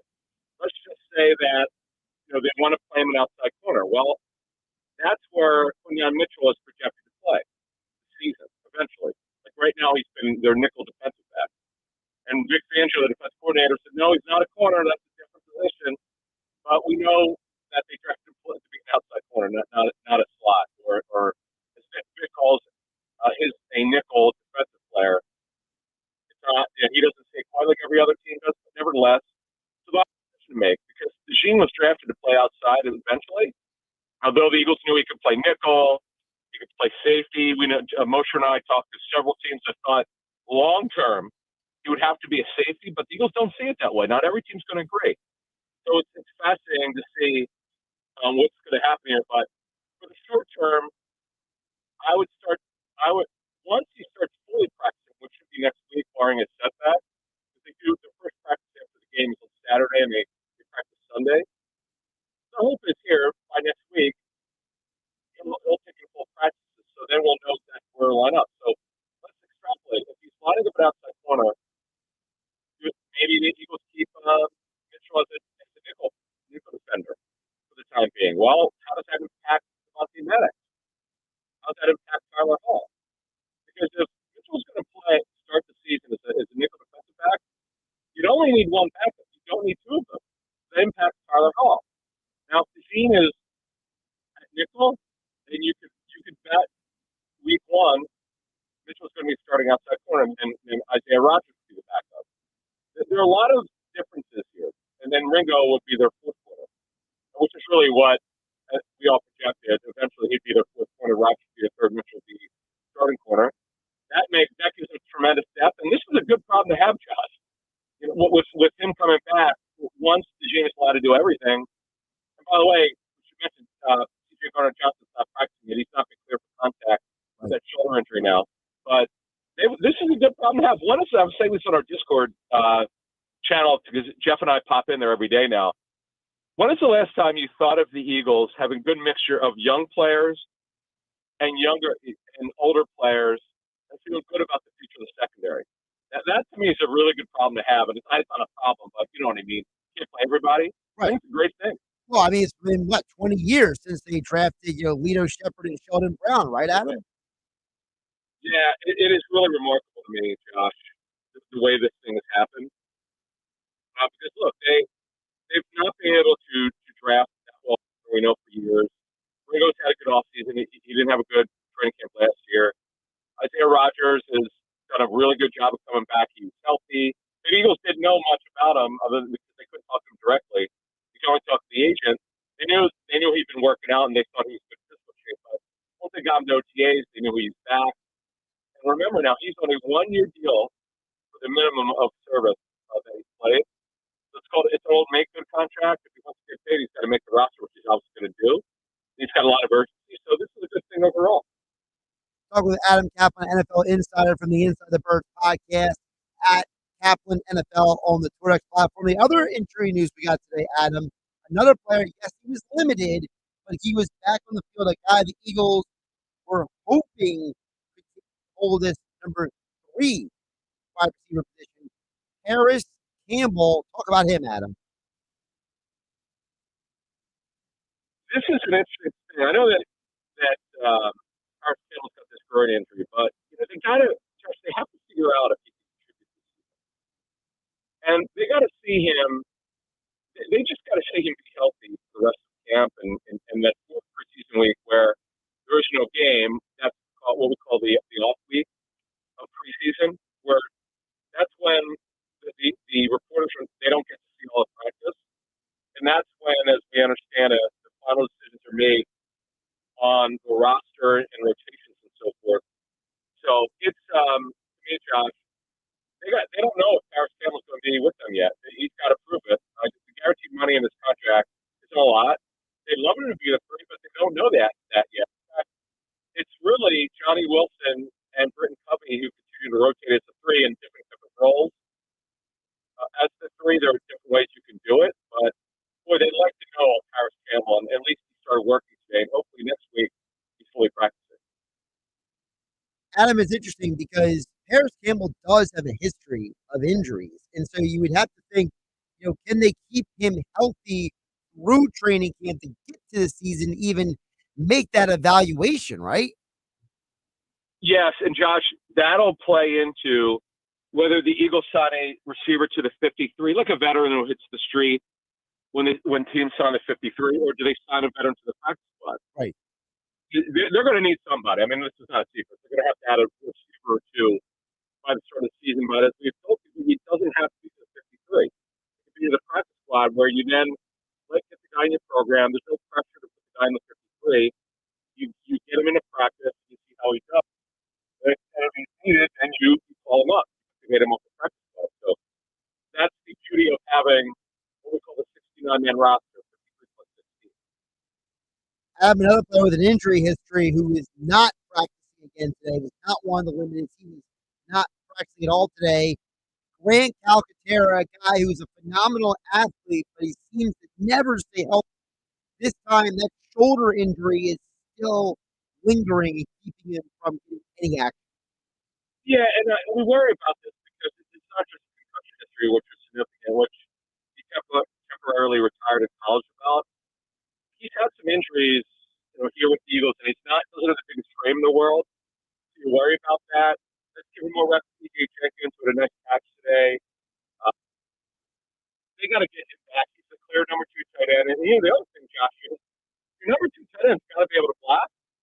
And you really worry. This is the one thing that I worry about with this player is, yeah, as you said, and I agree, he's a really good athlete. He's had a great camp, but we still don't know if he blocks well enough. And they do have CJ Uzomah as a better blocker, but he has not had a great camp. And right now, Uzomah is really fighting for roster. And this is an important conversation, Adam, because we know historically, you look at Kellen Moore's years, the Cowboys, even last year with the Chargers, he likes to use the tight end. He is a guy who shows a lot of targets, a lot of volume at his tight end. Adam, I've said this stat numerous times. Under Kellen Moore, the tight end averages almost 8 touchdowns per year in his offense. So the Eagles need to find out who exactly is going to be available to be the number 2 tight end.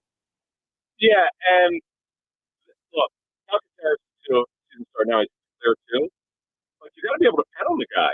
Now, this EJ Jenkins, by the way, is a converted receiver. And he's really big. He's over 6'5". He's just a fascinating player, and he's a willing blocker. He's certainly a long shot to make the roster, but we certainly could see him on the practice spot. And if we're not surprised, let's put it this way, Josh. If they don't keep 2 tight ends, they'll probably have 2 on the practice spot. So yeah, they one way or the other are going to probably have 4 tight ends. Before I let you go, Adam, moving forward, which position do you think is going to end up being a higher priority for the Eagles when they make the final 53, not the initial 53? Is it going to be the backup tight end, or will it be the number 3 receiver?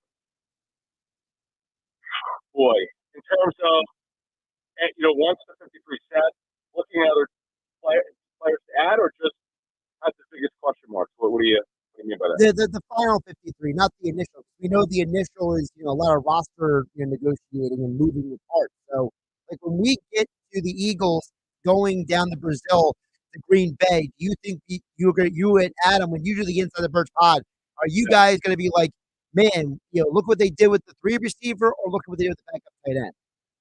Oh, I would say receiver for sure, because they don't know who their 3 is. They don't. It's a problem. I mean, you got look. We know that number 3 receiver of this offense won't catch the ball a lot, but this is the most important point. The number 3 receiver is theoretically one play away, one injury away from starting. You know, Smith or Brown gets hurt. That's increasingly important. So, folks, think of it that way. It's not the usage of it. You have to. Coaches will tell you, what's our answer if our starter gets hurt? Do you really feel comfortable with Johnny Wilson starting if A.J. Brown gets hurt? I would say probably not. Now, Paris Campbell, if you can depend on the guy, but man, with 3 weeks to the season starts, Josh, I don't know that you can depend on him. And as you guys have said numerous times, depth is not the number of guys you have, but the number of guys you can depend on. It's very different. Quality. Yeah. Quality. Absolutely. At Caplan NFL on the Twitter X platform, Inside the Birds podcast. Like, subscribe, and download wherever you get your podcast. Also, check out Inside the Birds on YouTube. Don't forget about the Inside the Birds Patreon. And Adam, you kind of slipped in there a little bit earlier. You and Jeff are jumping on the Discord a little more often. Yeah, we're on there almost every day. Yeah, we do our Discord chat, but it was tough for people to make it. So, you know, we'll just jump in throughout the day. Every so often. Sometimes we'll stay on for an hour, sometimes 10 minutes, but we're there to answer questions, have conversations, and we're there during the game. It was actually, I think I was in there for like 2 hours of the game. Kind of funny. It's great because you get to hear and see what people, what's on their minds. And by the way, we have our Wednesday live video chat on Zoom for the Patreon members, and it's great because we drop a lot of nuggets we don't drop on our show, and it's you never know what we're going to tell people, so it's always fun, and we like to see the faces when we drop some nuggets in there. So it's always interesting. Adam, safe travels. We'll talk to you again on Friday. Sounds good. Thanks. Josh Hennig filling in for Mike Gill here on the Sports Bash on 97.3 ESPN. So let's get on a couple of the points that Adam brought up there, because I thought there's some very interesting and important information that Adam mentioned to us in that segment. Number one, he mentioned about the importance of the number 3 receiver. And I think that is kind of going to lay a new groundwork for conversation that we're going to have moving forward.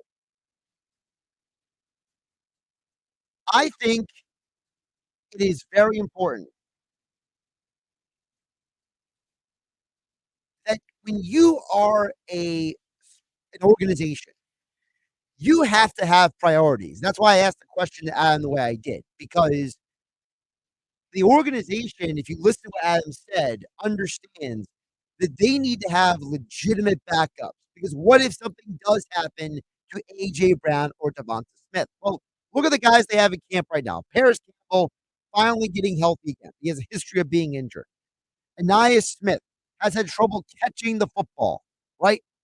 You have Johnny Wilson. No one is exactly beaming with confidence about that guy out there. And listen, I like Britton Covey in the slot, but I don't know if he's the one I'm looking to fill in when, or if, I don't want to say when, but if Brown or Smith, Devonta Smith get injured. And Joseph Ngata has not been a guy who has stood out at all this training camp. There's a possibility, like a real possibility, that you look at this situation and you say, you know what? We have to go out and get somebody else to help us with this situation. And you look around the NFL, we're already starting to see injuries pop up, right? We're already starting to see other teams deal with injuries. The Eagles are the only team that has questions about their roster, about their team moving forward. And I just have to wonder, does Howie Roseman do what he does? Pull off that trade that nobody sees coming when it comes to backup receiver? Is there someone lingering out there that maybe we're not even talking about? Maybe someone knows a history with Kellen Moore. Maybe someone with a history with Jalen Hurts. Maybe someone with a history with whoever, right? Who could be an option for them to come in here. And I think the Kellen Moore thing is a little more important than the rest of the guys because of the fact that if you're bringing in somebody late to the game, it's got to be someone who understands what Kellen Moore expects from this offense. I would have to do a deeper dive into the Kellen Moore coaching history to see if there is someone specifically out there who you can maybe drop into this team late in the game. But man, you just got to wonder the way Adam talked about the 3 receivers, about how important it is and how concerning the situation is. You just have to wonder, if Michael Gallup didn't retire, would that been a guy that you would have gone out and say, yeah, go pick him up? Is there somebody out there that maybe that we're not thinking of that might be available for a trade, or maybe a veteran cut that the Eagles could say insert him into the conversation? At least for me, I can't speak for anybody else, but the guy that keeps coming to my mind is Noah Brown. Noah Brown was with the Cowboys the entire time Kellen Moore was there. He spent last year with the Texans. The Texans just acquired Stephon Diggs. So I am curious to know, is there a player or a person or somebody else out there who's not Noah Brown? I'm serious. Noah Brown might be the answer. And I don't know what it would take for the Eagles to go out and pick him up. But man, I'm kind of hoping they go get somebody. And if it takes you trading a draft pick to go get Noah Brown, I'd do it. I would take that seriously. Because when you look around this Eagles team, if we're concerned about the 3 receiver, I think it's fair to say the 3 receiver isn't on the team right now. And maybe the same goes with tight end. If CJ Uzama is not available, come on, EJ Jenkins, really? This organization literally brought in Amari Brown, for goodness sake, hoping that he might be somebody. This is getting weird, man. This is getting a little odd. This is getting a little goofy. It feels like they're trying to make something out of nothing here. And I'm not a fan of that. I'm not a fan of this organization playing things out this way. I think you got to be way more sound, way more in tune, way more on top of things if you're the Philadelphia Eagles. So just some items to keep in mind as we move forward about the Eagles roster here on 97.3 ESPN. Tomorrow in football at 4 will be Jeff Mosher. And on Thursday, we'll talk with Andrew DeCecco, who is in New England, Foxborough, for today's joint practice. So Andrew will have some unique and key insights for us ahead of the Eagles preseason game Thursday night. And you hear all the action right here on 97.3 ESPN with the Hall of Famer Merrill Reese and Mike Quick calling all the action on the Eagles radio network, as we are your home for the Eagles in South Jersey, 97.3 ESPN. All right, coming up next, it's time for another edition of Nick's Nuggets. Nick Earnshaw joins the show. Coming up next, this is 97.3 ESPN FM, 97.3 ESPN mobile app powered by First Bank of Seattle. Josh Hennig hanging out with you on a Tuesday afternoon. You're listening to the Sports Bash with Mike Gill. And it just keeps getting better. On 97.3 ESPN and the 97.3 ESPN free mobile app. The new John Deere Gator XUV lets you cut, pack, drive, scout, weld, stack, feed, pull, load, tow, spray, and haul, all in a single day. Because with the highest cargo box volume in its class, customizable features, and a towing capacity of up to 4,000 pounds, it gets the job done. You just have to get in the seat. Learn more at your John Deere dealer or visit johndeere.com/GatorXUV. Sometimes I struggle to get to sleep. My body stopped for the day, but my mind is still running. So I take ZQuil.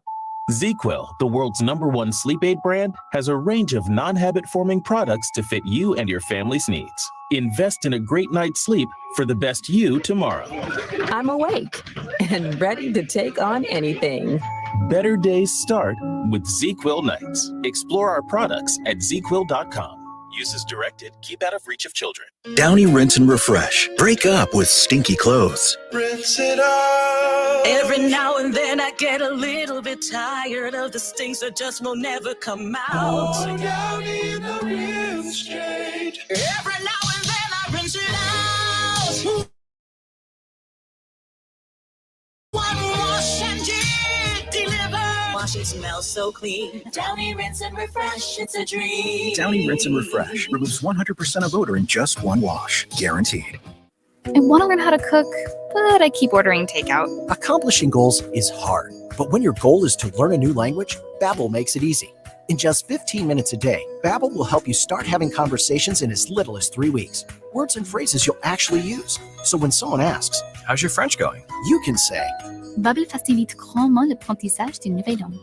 Now try Babbel for free at Babbel.com. That's BABBEL.com. Babbel.com. With GMF financing to qualified buyers excludes Traverse and Corvette excludes prior sales. It's Bennett Chevy's end of summer blowout. Hurry in now for deals you can't find anywhere else. Our best deals of the year. Like $500 below GM supplier employee prices on new Chevys. Yes, you pay $500 less than our employees pay. Plus, Bennett gives you all the rebates. That could save you up to 10% on your new Chevy. Save even more with available 0.9% financing. And Bennett Chevy is South Jersey's EV headquarters with a great selection of EVs, hybrids, SUVs, and Chevy trucks. And right now, we're paying a whopping 10 grand minimum for any old trade. We don't care if it runs, just get it here. That's at least $10,000 for total junk towards any pre-owned in stock. Imagine how much we'll pay for a good trade. And our non-commissioned sales team is paid on your satisfaction, not how much you spend. So you'll love your no-hassle, no-haggle experience. Together, let's drive at Bennett Chevy, Egg Harbor Township, and BennettChevy.com.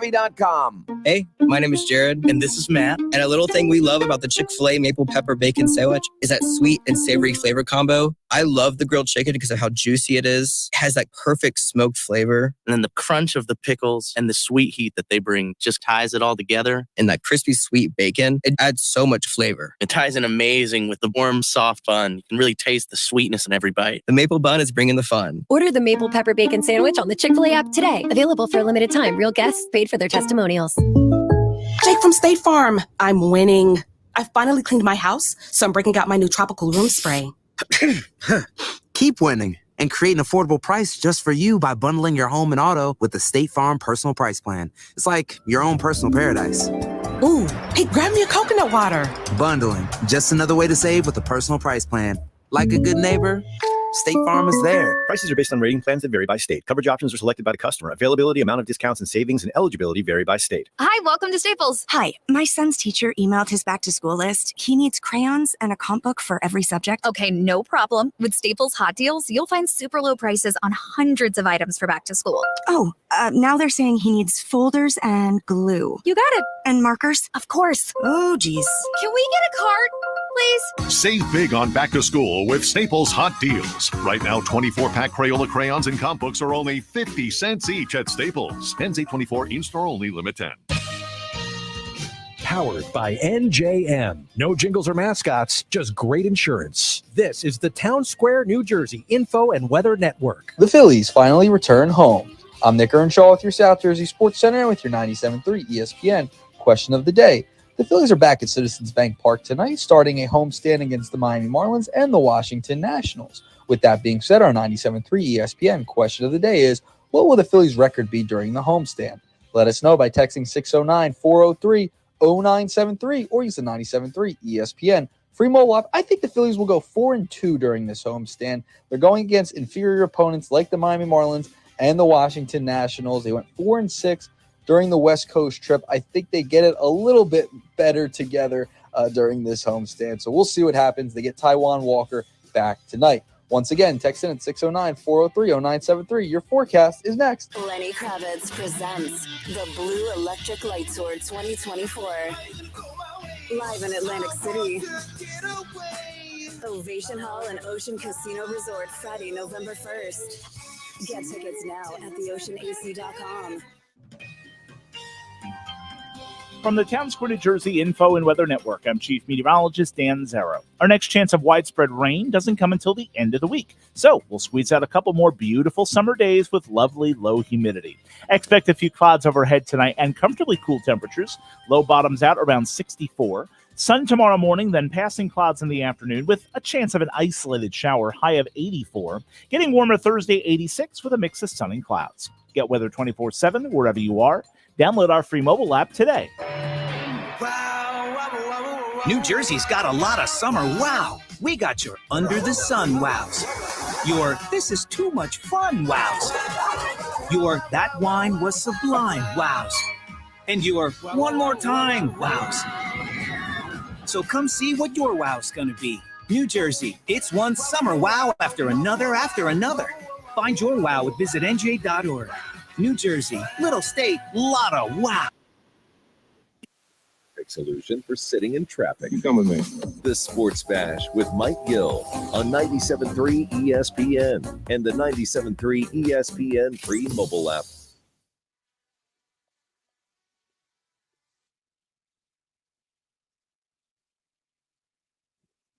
Josh Hennig filling for Mike Gill here on 97.3 ESPN, 97.3 ESPN mobile app powered by First Bank of Sea Isle City.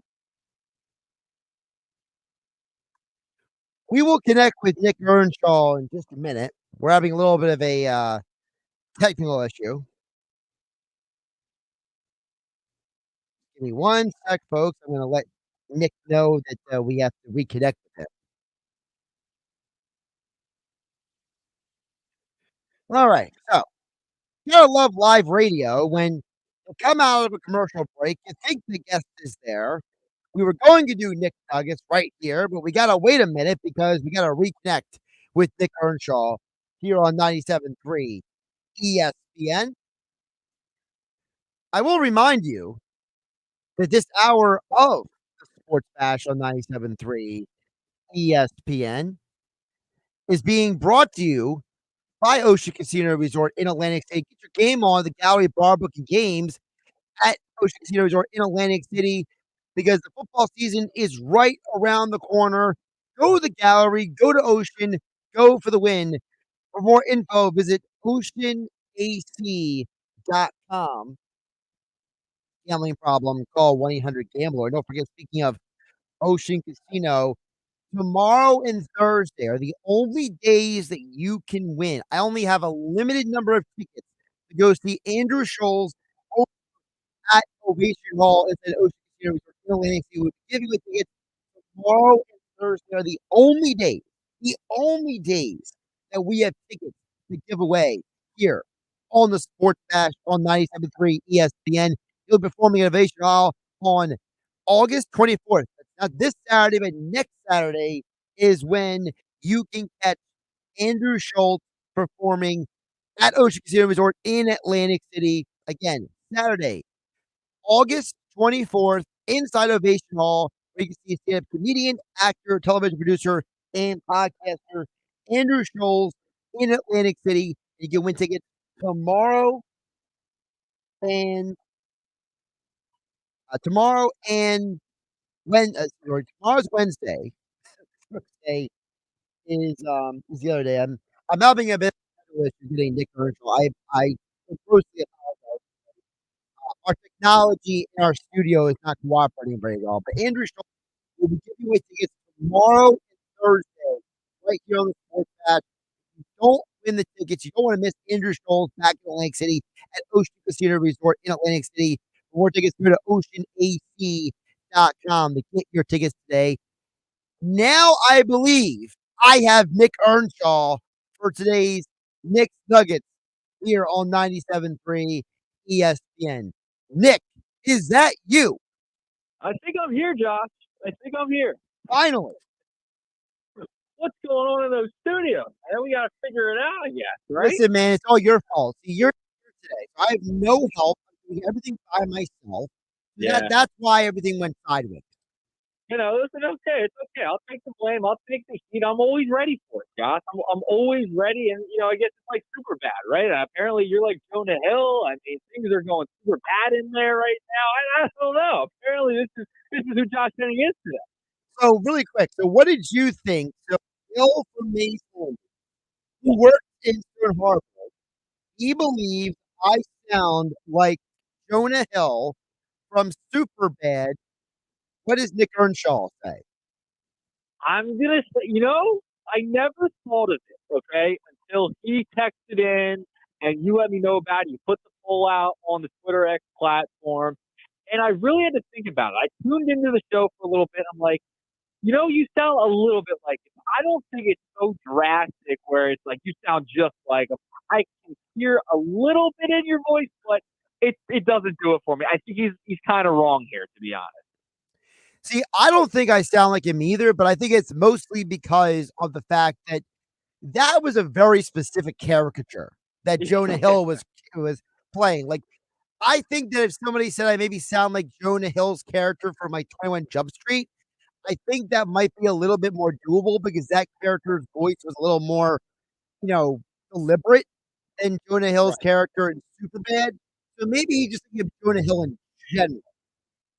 Yeah, I can kind of. No, I never thought about it before. I see where he's coming from, but I don't think it's a direct it's the same exact voice. I think he's reaching a little bit. Well, I think you're reaching a little bit here, man. I love you, Josh. I don't think you sound that much like Jonah Hill. I can see where he's might be hearing it a little bit, but I think you might be reaching. I think you're reaching here. Now, at 973 ESPN on the Twitter X platform, it is a even 50% split between yes and no. Wow. Now, I will say 50% of people think you sound like Jonah Hill. Yeah. Now, here's the interesting part. We still have about 22 hours left on this poll. So we got plenty of time for people to jump in on the Twitter poll at 973 ESPN on the Twitter X platform. But as of right here, right now, it's 50-50. That's crazy. Now, is Jonah Hill been a name that you've been likened to before, like as like a celebrity doppelganger? Like, has there been other names for you, Josh, that you've been kind of compared to? Because I've had a few that I've been told I look like. So I got to look him up, actually. There is a specific actor who I've been told numerous times. If you give me a minute, I'll pull up his name because he's one of those people I see his face, but I never remember his name. Gotcha. So just give me a sec here because the movie I'm remembering this guy from is a specific movie. So I just got to make sure I got to find the movie real quick. Okay. But there was a time where people would say this one specific. I haven't gotten a lot of people over the years. I have to be honest. Like, there's not a lot of people I've gotten over the years, but there is this one specific guy I've gotten the most. I just got to find the movie because I don't remember his name, but he was in the same movie as Zac Efron, I believe. Okay. I just got to remember the exact movie because it's a very, once I tell you the guy, you're going to be like, okay, that's interesting. Right. So you know who I've gotten over the years? Who's you've gotten over the years? Fascinating. I've gotten David Muir from World News Tonight. That's my apparent doppelganger. I was like, I don't have even that dark hair. That doesn't even make sense. That's what I'm saying. By the way, I found him numerous times. You ready? Okay. The guy I've gotten the most over the years is Adam Devine. Oh, okay. I can see that. Yeah, because so he was in the movie Mike and Dave Need Wedding Dates. It was him and Zac Efron. Okay. So that's a good one. All right, I could see that one. Yeah, I've gotten David Muir a handful of times. That doesn't even make sense. That's what I'm saying. I thought it was kind of ridiculous. I was like, really? I don't see it. I just don't. I don't see it either. Yeah. The main one I've gotten over the years is Adam Devine. He's the main one that I've gotten. I've got a couple other randos over the years, but nothing consistent enough for me to make a point of it. So you look like Adam Devine, but sound like Jonah Hill. All right, that's Josh Hennig for you. All right, that's Josh Hennig. All right, Josh, I'll get into these Nuggets here real quick. Yeah, give them to us here. We got to talk about the Phillies here. We had a question of the day during the update. I asked people out there, what do you think the Phillies record will be during this homestand? And for me personally, I think they go 4-2, Josh. I think they go 4-2.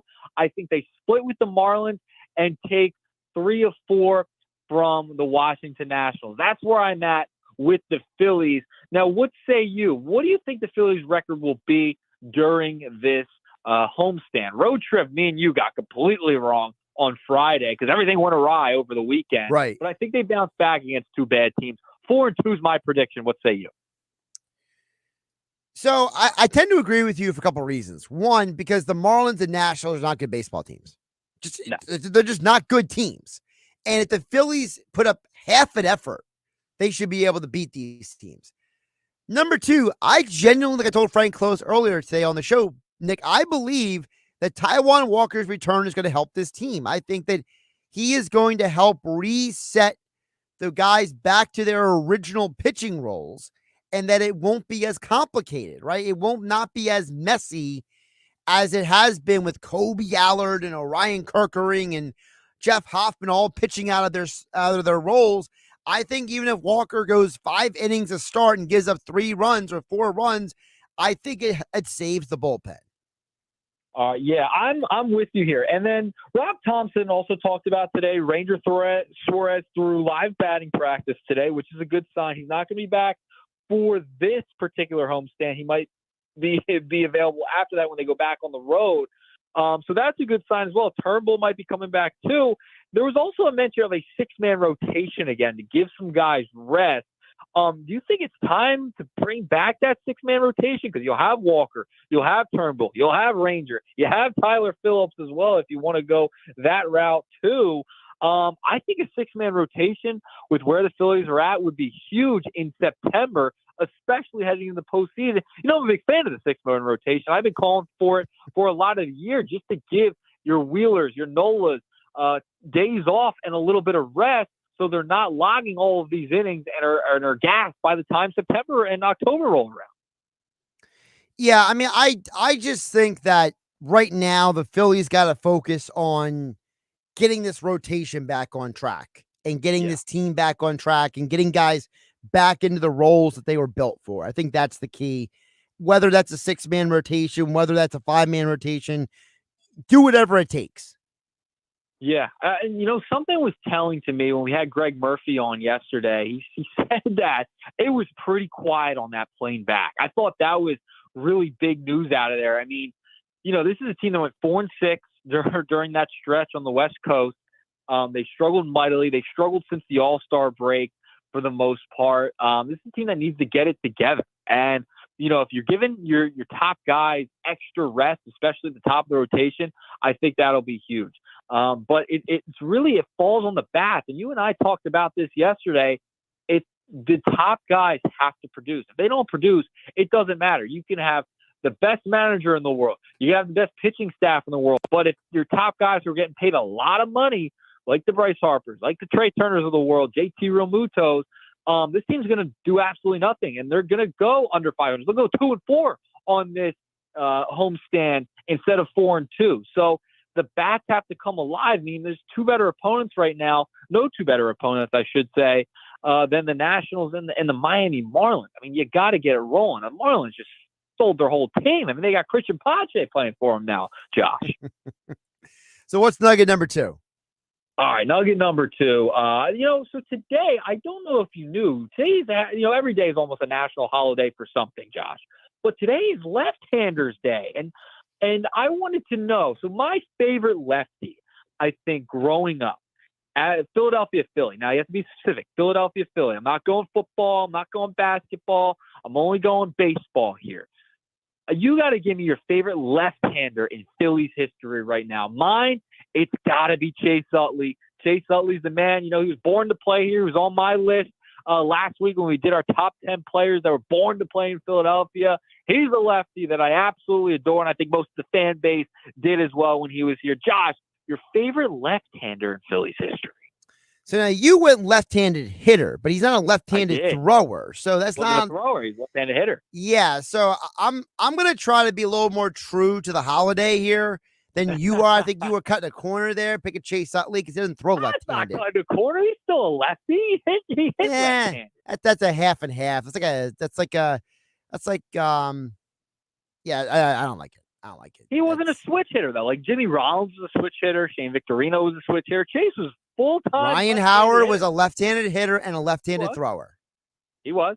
That's fair. That's fair. But Dudley still had a lefty in him. He hit lefty, and he was a dominant left-handed hitter. Yeah, but here's the thing with that. See, a left-handed hitter is a left-handed hitter because their dominant arm on the bat is their right hand. They're still a left-handed hitter. They're in the left-handed and their right eye becomes their dominant eye at the plate. So it has to do with what side of the brain you use so you're better. Saying all lefties are fake then. There's no such thing as a lefty then. Well, no, to me, if you're the National Southpaw Day or whatever day it is has to do with if you throw left-handed, if you right left-handed. So you're saying Chase Utley's a fraudulent lefty? Yes. Wow. People got to text in 609-403-0973. Chase Utley, a fraudulent left-hander? My goodness, Josh, come on. So if I'm going to go literally to the answer, okay, my favorite left-hander or southpaw in Phillies history, right? So we're going only Phillies history. Only Phillies. All right, because that kind of changes my answer there too. Because I was going to go with somebody who didn't play for the Phillies, but you said specifically Phillies history. You were very specific. So I am going to go Jim Eisenreich. Jim Eisenreich was a left-handed hitter, a left-handed thrower. He had a really long career. For those who don't know, he played for a long time in Major League Baseball, but he was a bona fide lefty bat, lefty thrower. He was a big part of the 93 Phillies success and the 97 Marlins winning the World Series. Your reaction, Nick Earnshaw? I like it. It's a solid choice. I just can't believe you're calling Chase Utley a fraud. I mean, it's just crazy to me. It's a solid choice. I have no beef with yours. Like you had beef with mine, saying I cut corners here. I don't think I cut corners. Now, you also could have went Bryce Harper. People can go Bryce Harper, but is he a fraudulent lefty too? Because he throws right-handed. Yeah. So is he another fraudulent lefty? He is. He's not a full left-hander. So you have to be full for you to be considered in this topic. Like Ken Griffey Jr. Ken Griffey Jr. is a left-handed thrower and a left-handed hitter. But just like Ryan Howard. I mean, Bobby Abreu, another name that comes to mind. He'd be a fraud, but batted lefty. That's correct. So they're not full-time lefties then? Correct. They're part-time. Oh, see, no, I disagree. I totally disagree with you, Josh. I'm out on you with this one. If they bat left-handed, you're in the left-handed. But their dominant hand. Their dominant hand is their right hand. No. Well, if you're a righty, your dominant hand isn't your left hand. That is correct. Now you're confusing me. Now I'm trying to figure all this out, and I'm getting confused. Nick, let me just stop for a second. Stand in the batter's box, okay? Yeah. If you are in the right-handed side of the batter's box, what arm and what eye is in front? It's the left-handed. So if you're left-handed hitter, your left arm. Right. So that's what I'm talking about. Yeah, but all your weight comes from your back leg, and if you're a lefty, that's your back left leg. Well, that's only one part of the body. Oh, I got my right eye and my right arm are in front. Hand. Oh no! So now everyone's just considered right-handed. It's just fake. There's no such thing as left-handed in baseball. There's no such thing, according to Josh Hennig. There's no such thing as left-handers in left-handed hitters in baseball, especially if you throw right. Like, for example, someone just texted in Lenny Dykstra. That's a great pull by that texter. Good. It's a good pull. It's a good pull. MVP candidate in 93. Yep, that is a great pull. Now, John Kruk. Right? Left-handed hitter. He is. But he threw right. That's correct. So he's a part-time left-hander. So we can't say Happy Left-Handers Day to those people who are part-time left-handed people. Well, you can. I mean, it's see now you're kind of like playing that little game with like, how far can you go with this? Because it's like, when you have any of those, days, right? It's like, National Parent Day, right? Like Mother's Day or Father's Day. But like some of kids, they have like dogs or something. Like, are you wishing them Happy Mother's Day or Happy Father's Day? You know what I mean? It's kind of like that. I don't think it's like that at all. If you're batting left-handed, you're considered a left-handed hitter. And like Brandon Marsh, he's a left-handed hitter. He can't hit lefties. Can't hit lefties at all. So you can't just say because they throw right-handed, they're not a lefty. I'm going to consider them in that boat if they're batting left-handed. Left-handed means that you're left side dominant. And if you're a left-handed hitter, your left hand is not the dominant hand on the bat. So if you're right-handed, you're actually lefty then. That's what you're saying. Well, no, you're probably ambidextrous, or you use both sides of your brain to some extent. Oh, no. See, no. It's like Ben Simmons. Like Ben Simmons wrote with his right hand, but shot with his left hand. Well, Ben Simmons, that's a bad example because Ben Simmons couldn't shoot lefty anyway. I mean, he's an awful left-hander. He doesn't deserve to be. Well, here's another one. Tua Tagovailoa. Tua writes right-handed, but he throws lefty. So is he a fake left-hander? Because he throws left. He throws in the NFL with his left hand. I think he legitimately is a real left-hander because his skill is as a left-handed hitter. But he writes with his right hand. So he's ambidextrous. So now are we eliminating ambidextrous people from National Left-Hander Day? I don't know. That's a good question. I mean, you possibly could. I mean, I don't know. I mean, what's the definition? I mean, because left-handed, there's more righties than lefties out there, right? I think I'm right on that. There's more right-handers than left-handers. That's correct. Yeah. So I mean, that's why it's a big deal to have a left. I mean, how many left-handed quarterbacks can you even name? Well, Michael Vick, Tua Tagovailoa, Steve Young, 3. Good start. 3 off the top, right there. You've got the Eagles' offensive coordinator. Oh, Kellen Moore. That's right. Wow, I forgot he was a lefty. How about that? Good pull by you, Josh Hennig.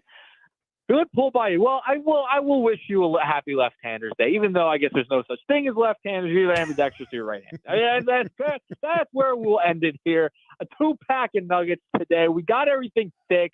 Josh Hennig, Mr. Everything. I will talk to you, man. By the way, really quick, can I ask you a question? Yeah. Is there anything funnier than Billy Schwein trying to have a personal conversation in a group chat? No, there's nothing better because apparently no one else is in that group chat but the person he needs to talk to. Well, we'll leave it there.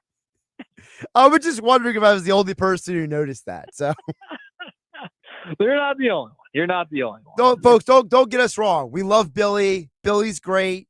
He's a great guy. But there's a bunch of us. It's me, Nick Earnshaw, Billy Schwein, Dave Clemick. We're all in a group chat together. And Billy starts having an individual conversation with another person in the group chat.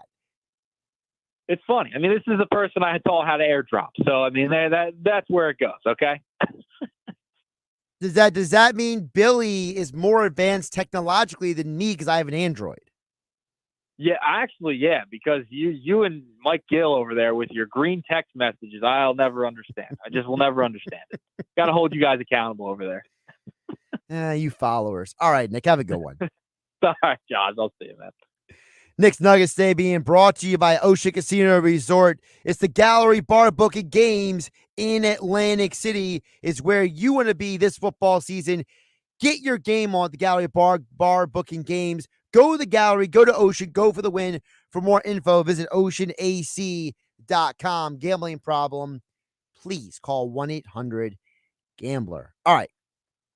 Coming up on the Sports Bash here on 97.3 ESPN. We'll get back to your text at 609-403-0973 in the next hour. Plus, Rob Maaddi from the Associated Press will join us here on 97.3 ESPN. Andrew's Orange Point, by the way, says you can't wish someone happy left-hander day to someone who's only left-handed half the time in sports. He says Nick Earnshaw's nuts. Yeah, look, Kruk, Dykstra, Jim Eisenreich, I can go with all those guys. The only reason why I didn't name Steve Carlton is because Nick Earnshaw asked who my favorite lefty is. And I decided to honor, it was my great aunt Linda. She loved Jim Eisenreich, like basically had a crush on the guy. So I'll never forget that. Maaddi, coming up next. 97.3 ESPN has teamed up with Seize the Deal for incredible weekly offers from some fantastic local restaurants. Here's this week's big deal. Get a $50 gift card, good for use, at Sassy Cafe and Sweets in Mullica Township for just $25. Get this great deal starting Friday at 9 a.m. at seizethedeal.com. Hurry, chances are this deal will sell quickly. For more info on this great deal, go to seizethedeal.com. Seizethedeal.com.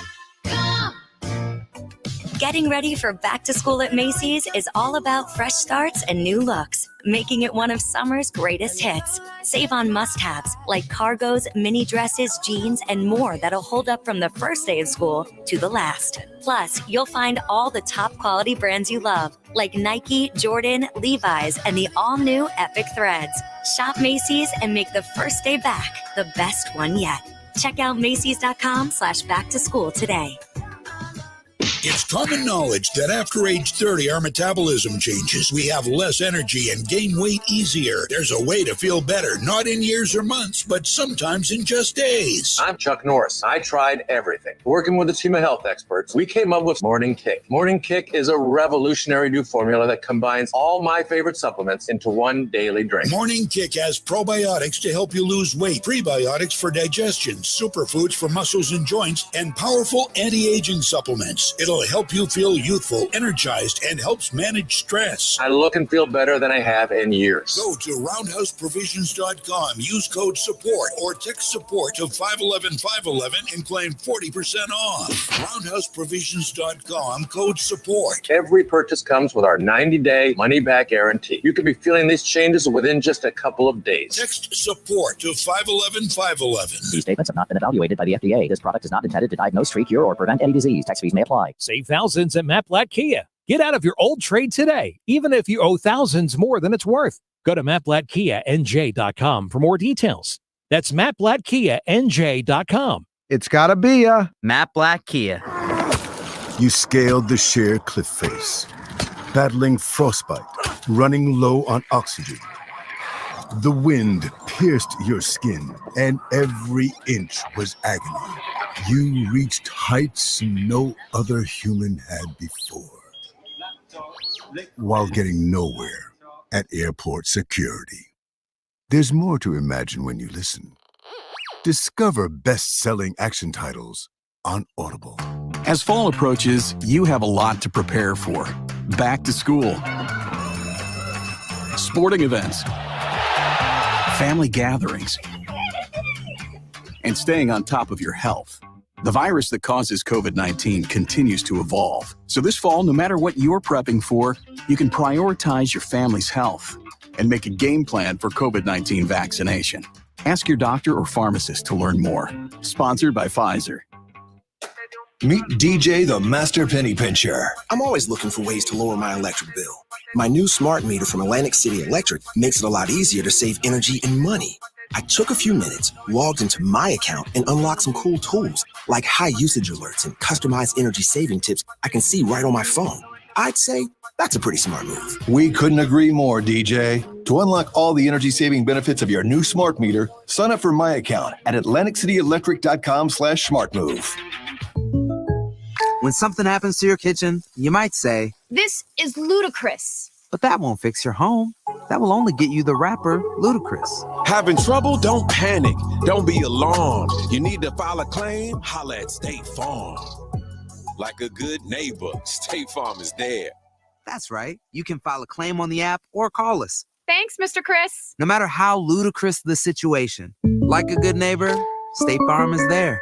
State Farm, Bloomington, Illinois. 3 reasons I ditched my old school deodorant and made the switch to Lumi Whole Body Deodorant for pits, privates, and beyond. First, Lumi is crazy effective. It controls odor in a new way and keeps me fresher longer. Second, it's a whole body deodorant that works on every nook and cranny. You know, the ones we all have. My pits, underboob, thigh folds, behind, and even feet. Use it anywhere. Third, Lumi was created by an OBGYN. I don't know about you, but knowing Lumi was formulated by an OBGYN who knows all about safety below the belt is super reassuring. Experience a new way to control odor longer that works everywhere. There's a special offer for listeners. Go to LumiDeodorant.com and use code SUPER and get 15% off your first purchase with code SUPER. Like the Lumi Starter Pack, Acidified Body Wash, or new Lumi Plus Sweat Control. That's LUME Deodorant.com, code SUPER for 15% off your first purchase. Love it or return it for free. That's LUME Deodorant.com, code SUPER to save 15% today.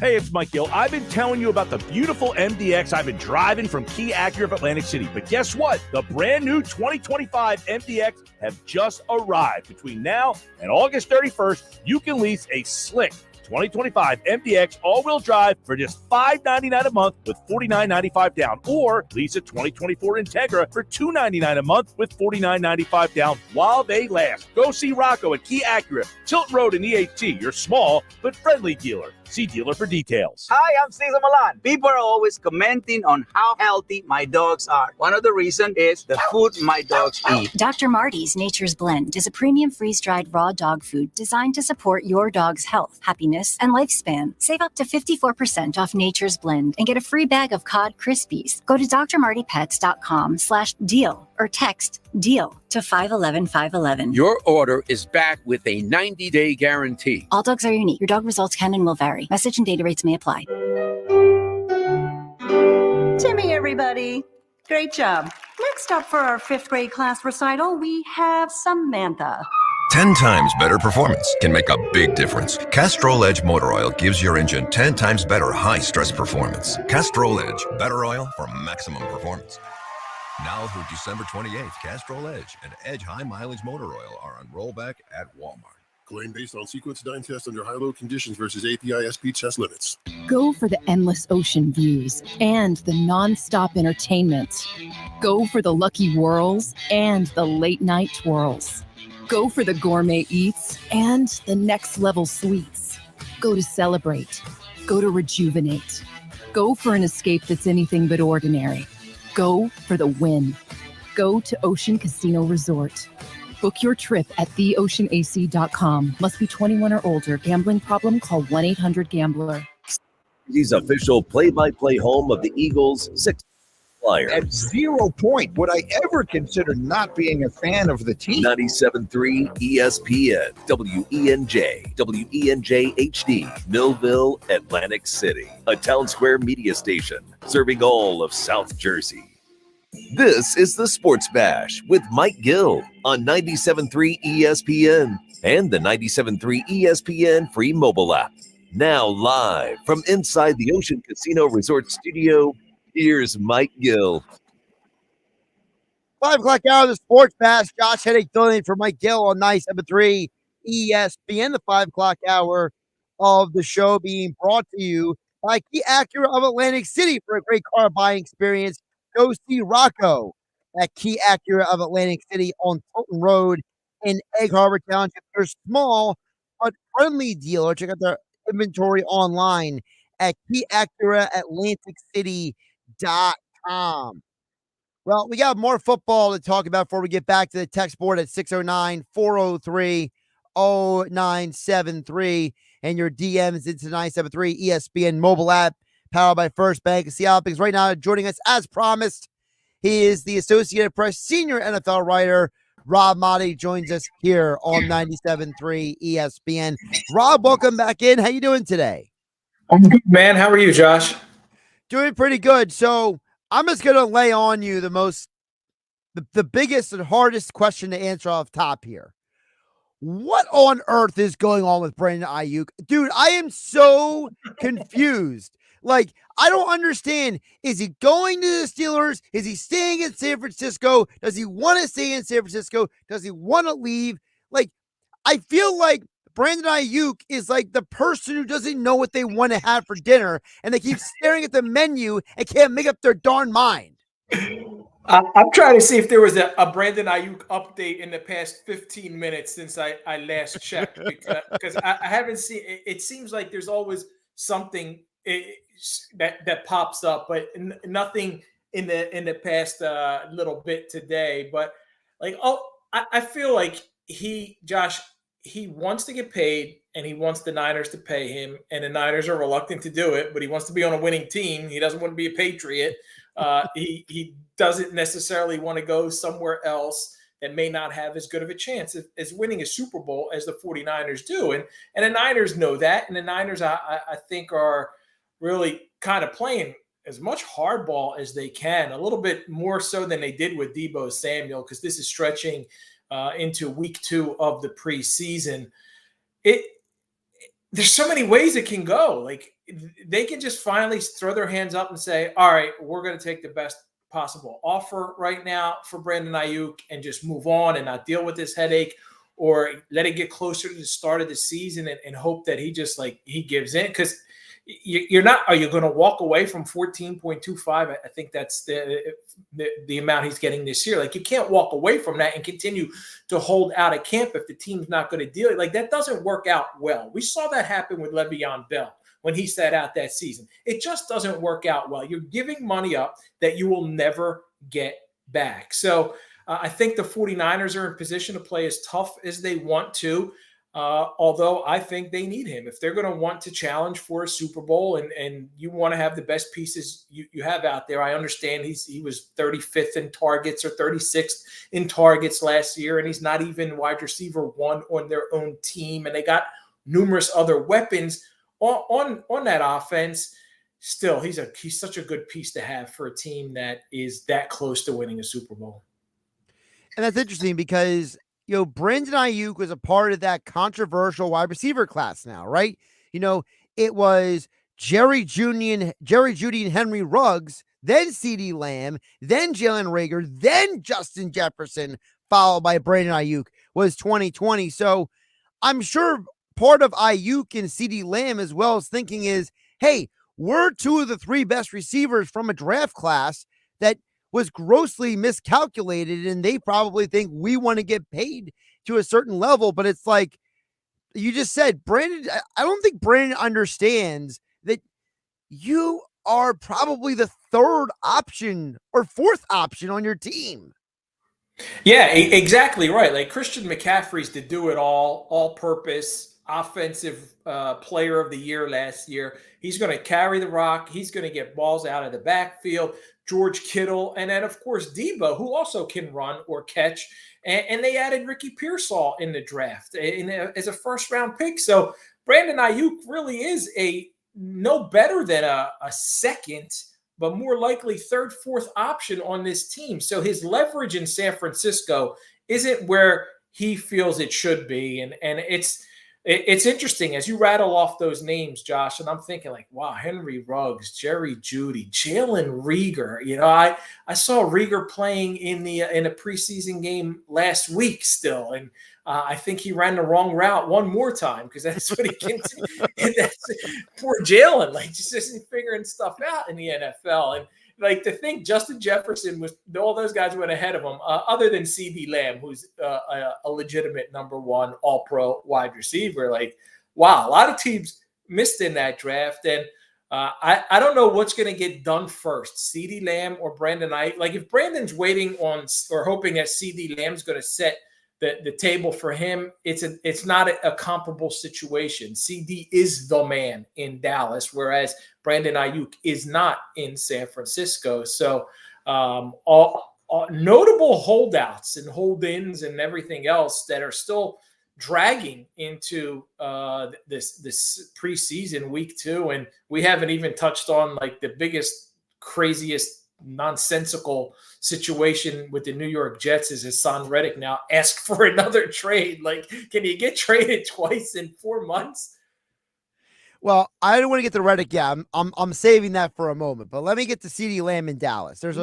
I've seen speculation that his holdout is going to go on until the Cowboys leave Oxnard and they get back to Dallas, and then the deal will get done and he'll show up. And a lot of people I've seen point to Ezekiel Elliott in 2019, where, Jerry was like, who's Zeke? Remember that whole thing? And it was like, that kind of feels like it's the CeeDee Lamb thing all these years later, although Jerry's not as good as delivering that line now as he was a few years ago. He is getting older, by the way. He's not getting any younger. It went from who's Zeke to no urgency to sign CD. So he's right. And then where was he? He was at Nobu. He's like, I was at Nobu a couple of days. And like, what's going on, Jerry? Something's a little. Jerry's too busy. Jerry's too busy drinking that Johnny Walker to actually pay attention. You said it. You said it, Josh. But seriously, CeeDee Lamb, I do think he has a very interesting conundrum, because CeeDee Lamb has said, Rob, I want to be paid as the highest non-quarterback in the NFL. But so is his teammate, Micah Parsons. The Cowboys can't pay Micah and Dak and CeeDee top of the rung money. Someone's got to give a little something here, right? They could be in a position where Dak wants the most of anyone. Right. Mike is the highest paid defensive player, and CD's the highest paid non-quarterback on the offensive side. Like, what are you going to fill out your and I know the salary cap continues to escalate, but you still got to fill out your roster, and then you're going to have to really hit on these rookies and the draft picks, because you're going to have to rely on a lot of those guys. I had a conversation with a radio station yesterday about Dak, and I really feel like the groundwork has been laid for a departure, barring a Super Bowl or a NFC Championship appearance. Like when Dak shows up to training camp, and he's a lame duck quarterback, right? When he shows up and he's talking about, hey, it's a business, and I've seen other guys like Tom Brady finished his career somewhere else. Joe Montana finished his career somewhere else. Aaron Rodgers, Brett Favre. You're talking about some of the greatest quarterbacks and the greatest of all time have eventually moved on. And considering Micah's situation, CD's situation, the fact that maybe, if you don't win with Dak, you can make an argument, Jerry Jones and the Cowboys, that, hey, why am I going to give a quarterback $60 million and he hasn't gotten me to an NFC title game? So this is a crucial year for the Cowboys. It's not like Dak won't get paid. Somebody's going to give him that 60. It's just a matter of, is it Dallas or is it someone else in the NFL? He's going to get paid. And I don't think they're going to get there. I just don't think this team is positioned well enough to be able to get to an NFC title game. So I can see the end of the road for a few of these guys, and certainly Mike McCarthy would be first on that list. I'm still shocked that he's even back there this year. Yeah, Mike McCarthy. It's one of the debates on the national platforms of, who's on the hotter seat. Is it McCarthy, Sirianni, or Dable in the NFC East? It's like the only reason why Quinn isn't on the hot seat because he just got there. He doesn't even know what the seat is. You know what I mean? Yeah, I'd have to say, like, that is they're neck and neck. And I don't feel Nick should be, because he's had more success. Like, he's actually been to a Super Bowl right, and almost won it. So I don't think he should be on a seat as hot as McCarthy, but knowing what transpired after the season last year and how they left Sirianni out there to hang for a couple weeks, and there was some overtures to Belichick and some interest in having a conversation. And oh, by the way, Bill yesterday telling Pat McAfee how great of a working relationship he has with the Eagles kind of piqued my interest, which we knew he has, and has that relationship with Howie. Nick's on the hot seat, whether I like it or not, and McCarthy's on the hot seat, deservedly so. So. And I think the Eagles are going to come out of the NFC East for sure. Talking with Rob Maaddi from the Associated Press, joining us here on the Sports Bash. Josh Hennig filling in for Mike Gill on 97.3 ESPN. Speaking of the Eagles, you did speak to Jason Kelce in a long-form conversation, and I thought, based on what I saw in your article, Rob, one of the interesting things that he brought up, Kelce basically said the same thing that Lane Johnson said, the same thing that Brandon Graham said, which is, last year, the problem was the coordinators just didn't work out. And they've all said it a little differently, obviously. They all say it their own way. But So if the coordinators were the problem last year, then why do people still keep hating on the head coach? A great point. And I think part of like what Jason said that, and to me, Jason was one of the, like, we think of Jason, this tough, macho, burly, grizzly, right? But he's one of the smartest football players we've seen in Philadelphia. And he was the glue on that offensive line. And he helped all of these quarterbacks that he's played with over the years, just with how smart he is and his ability to recognize defenses. So when he offers an explanation, like, it means a whole lot. And he lived it. He lived through it. But when he says, like, hey, there's one of two ways to go, and it's either you get simple on offense and defense and go to your bread and butter and go to what works for you and go back to basics, or you try and get complex and out scheme and come up with these designs to outsmart these other teams. Well, they didn't on offense, and you saw how predictable they were, and things got just completely blown up towards the end of the season there. And then on defense, they went completely opposite, where they did overhaul the system. They did change their defensive coordinator. So in my mind, I'm thinking, should they have gone complex, and did they have the men in position, Sirianni and Brian Johnson, in place to be able to outsmart the other teams? They went simple, right? And that's what Frank Reich and Doug Peterson did with Nick Foles in 2017, and then they won the Super Bowl. So we know simple can work, but simple didn't work last year.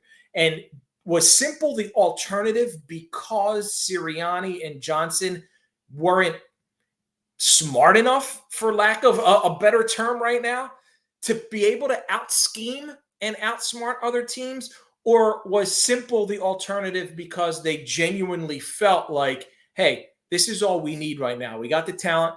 We got the pieces. We just need to simplify things, do the 5 or 6 things that we do so well, and beat other teams. Because you want your coach and your coaching staff, if need be, to outsmart the other coach and the other defensive coordinator and the other offense. Like, right. You want them to be able to do that. So I don't know if that was an indictment. And I should have followed up with Jason, and I probably will, just not in the context of that conversation that we had. If him saying go simple or go outsmart, and we sit like, were you saying that our guys, the guys we had there, weren't they're not there yet. They're not that level of elite coaching that they can outsmart anyone. That said, to answer your question, as I went all around in circles, Josh, why is the pressure still on Sirianni when everyone's blaming the coordinators? Because that's Philly, and that's what everyone does. They always hold the coach most accountable. They didn't even want Sirianni after his first news conference, and we can go back to the flower analogy. Yeah. They didn't want Doug. They didn't want Charlie Manuel. Exactly. Thank you. Right. So it seems like everyone they don't want from the start has the most success. So maybe Nick is hoisting the Vince Lombardi trophy with tears streaming down his face in New Orleans this February. Oh, that would be a great AP photo right there. Just him with the trophy in his hand, like, cradling it like a baby, and him just like tearing, crying, tears coming down his face. That's an iconic photo right there, Rob. I just hope he doesn't react like he did after the Chiefs win, just doing some of that nonsense. Like, act like you've been here before, man. Come on, Nick. Like, I like Nick, but some of that stuff's like, Yeah. By the way, to your point about Jason talking about the simple versus creative, I want to play it for you. Jason did say this a couple months ago on his podcast. I think it was like right after Kellen Moore got hired, Rob. So let me just pull it up here. So this is what Jason said about what he thinks Kellen Moore is going to bring to the Eagles offense. And you just talked to Jason. So you tell me, when you hear him say this, how much you think this lines up what he told you? Take a listen. He's done a little bit of everything. Obviously he comes from Boise, and it's it was wacky back then, man. It was damn odd sure to want was. to say wacky. It was a different offense though, and they did a lot of stuff. I mean, it was creative. That's what it comes down to. And I think there was a lot of people, even looking back ourselves, that realized that we could have potentially been a little bit more creative, I guess, offensively. And I think Kellen will bring a lot of that. Yeah, I hadn't heard that comment from Jason a couple months ago, but lacking in creativity, I think is kind of answers my question. The alternative was let's go simple because we weren't creative enough. We couldn't. We weren't ready to step in there, and maybe that is because like look, a lot of the game planning, a lot of the scheming, like a lot of that is the coordinator. So that doesn't necessarily have to be an indictment of Sirianni. It could be more so on Brian Johnson because you gotta in the middle of the season, if you're going to get a little bit more creative and complex and out scheme and outsmart, you need that coordinator to be ready to do that. So I'm not going to take that as a shot at Nick. I'm just going to take it as, hey, the cohesion wasn't there with the coordinators last year. They got two guys in there who I think are equipped to be able to handle whatever comes their way better this year. I'm excited to see Kellen Moore's creativity, his motion, his pre-snap sets and what they do, and Jalen under center more and how he's going to run from this. So I want to see how that plays out. And I think they're positioned nicely with the talent that they have to come out of the NFC East, but that's not good enough. You got to come out of the whole NFC. Yeah, and because I am Josh Hennig filling in for Mike Gill on the Sports Bash on 97.3 ES, because I am an on-air host and a producer, now I'm going to lead you on to the next side of the conversation, Rob, which is because you mentioned about also in Jason Kelsey's quote was about Patricia and Desai. This is what Lane Johnson said on the Green Light podcast with Chris Long about new DC Vic Fangio. We're so used to basic defenses in our training camp, and every now and then you see a defense like his 2 or 3 times a year, maybe. Yeah. But now we're getting all the hard stuff and all of our hard calls kind of out of the way. So when it goes back to playing other teams, it should be a lot simpler. There's that word simpler again, Rob. So they got really complex last year defensively, and now you got Fangio is like a whole other level of defense than what they were used to last year. But he's saying, from an offensive line standpoint, like facing that kind of defense in practice day in and day out, it's going to put them in a better position when they see them. He only said, what was it? What did he say? 3 times a year, 3 or 4 times a year? He said you typically only see a defense like that 3 times a year. He says, whereas now we're seeing it every day in training camp. And he said it will make what we do in the regular season, who we go against, simpler, which is interesting, Rob, because 3 of the first 4 teams they see this year are all defensive-minded head coaches from the NFC South. So it's interesting that Lane's already saying that he expects, I want to say it's going to be easy, but he used the word simpler. Yeah. When he's saying simpler, and then Jason was talking about simple last year and complex. Like, are they on the same page? Well, Jason's not playing anymore, so he doesn't. Jason's not playing anymore. You don't have to worry about being on the same page. But that's understandable too, Josh, because like think of it this way: you got 5 different offensive linemen, you got 11 players, numerous guys on offense, right, who are going to rotate in and out. But generally, offensive line are the guys that are going to play every snap as long as they're healthy enough to go out there. What comes easy to Jason may not come as easy to Jordan or Cam or Lane, and what is complex to one may not be to the other. So I'm not going to go too deeply into Lane's simple and Jason's simple but complex and all that. Hey, man, you got to go out there and execute. And Jason did mention that too in the conversation. Like, we also didn't execute, right? We didn't play the way we performed the season earlier, and he said himself included. And that was obvious. Jalen Hurts took a step backward, and Jason, although he was all pro and he was at a high level again, he also wasn't at that same elite level as a year earlier. And I think that was across the board with the team. So they got to get back to that 2022. I think they can get closer to that. You may never see that kind of level of clicking on all cylinders, but I think they can get closer to that. All right. So I told you I would push the Hassan Reddick question down the line here, because what I want to understand from you, because I don't think the audience is as concerned about Hassan Reddick holding out in the literal sense. I think people are more trying to figure out, Rob, why this is happening, because I think the perception that people have of Hassan Reddick is that he doesn't come off as a guy who is a selfish individual. He doesn't come off as somebody who's a bad guy, right? So people are trying to decipher right now, how do they match up the guy that they saw play in Philadelphia the last 2 years, the guy who played in Carolina, the guy who played in Arizona, with the guy who's holding out now? Yeah, and it's interesting because I didn't know this until I saw my colleague who covers the Jets, Dennis Wazak, writing about it and pointing out how when the trade first went down, Hassan did speak to the New York media about his situation and saying how excited he is to be there and how all of that will work itself out and Joe and my agent will take care of it. And he went from that to no showing to everything to demanding a trade now. So I don't know where why it escalated to this point, other than it's complete incompetence on the New York Jets front office to not foresee this, to not foreshadow. Hassan Reddick got traded by the Eagles, not because he's a poor football player. He's a premier elite pass rusher, edge rusher, a game changer, a guy who put the Eagles in the Super Bowl by knocking Brock Purdy out of the NFC Championship game 2 years ago. He's that level of important, and they traded him because they didn't want to pay him, but you had to know he's going to want to get paid. And if you're the Jets in a win-now mode with Aaron Rodgers, what the heck are you doing? Why would you trade any assets for Hassan Reddick and just drag your feet?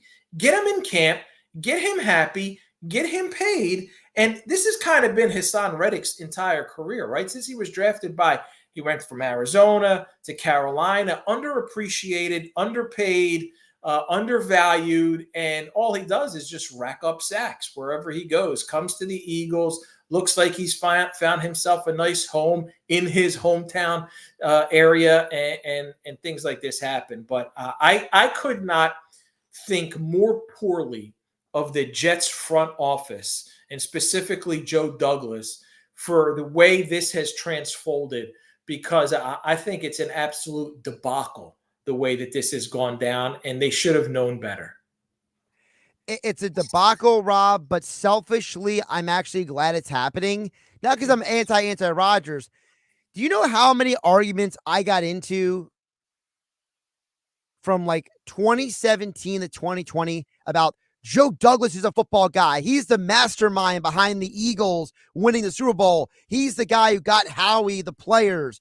We had all these people here in Eagles country who were so anti-Howie, they couldn't admit that Howie built that team and got them a championship.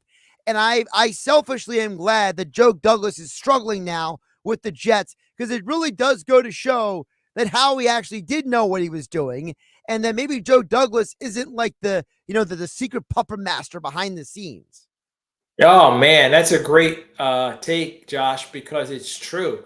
Look at the success Howie continues to have, bringing in guys, assembling a top of the line roster, winning divisions, getting to the playoffs, and going to the Super Bowl 2 years ago, while Joe Douglas is off floundering with the Jets. Had to make a deal for Aaron Rodgers. That blew up because he got hurt. Didn't have anyone in position to come in and play and take his spot. And they sucked last year offensively for it because they had a defense good enough to win. And that should have been on Joe Douglas's shoulders, because even if Rodgers wasn't comfortable with a big name quarterback playing behind him, so what? You should have made that move. It was for one season and one season only. So you're right. Howie should get more. Howie should look even better now that Joe Douglas comes out looking absolutely terrible. He's Rob Maaddi, senior NFL writer and reporter for the Associated Press, at Rob Maaddi on the Twitter X platform. Check out all of his coverage and his full interview with Jason Kelsey over at the Associated Press at AP. So, Rob, before I let you go, I got to ask you, how happy are you the Phillies have no more night games? Late night games? Man. Oh, I don't mind them because I'm up late. but it's like it drags into midnight, and you're trying to. They couldn't win any of them, and it was just a horrible road trip. I hate seeing Arizona. I just don't want to play that team in the playoffs. I was hoping they don't make it back to the playoffs. Now they're going to come out of the West. They'll definitely be a wild card team. And I know that the Phillies haven't lost much ground in the past 2 months, even though they're under 500 to the Braves. They've lost a lot of ground to the Mets, who went from like 16.5 to where they're at now, 7.5, 8, whatever it is. But their hold on the number one seed is no longer a stranglehold, and that stinks, because you want everybody to have to come through CBP. So it's a big time frustration, Josh. We got to turn it around and make it a red October. Figured I'd throw in one more Phillies question before I let you go, Rob. I know Sure. how much you love this show. Rob, appreciate you jumping on, my friend. We'll talk soon. You got it, brother. Appreciate you. Josh Hennig filling in for Mike Gill here on the Sports Bash on 97.3 ESPN.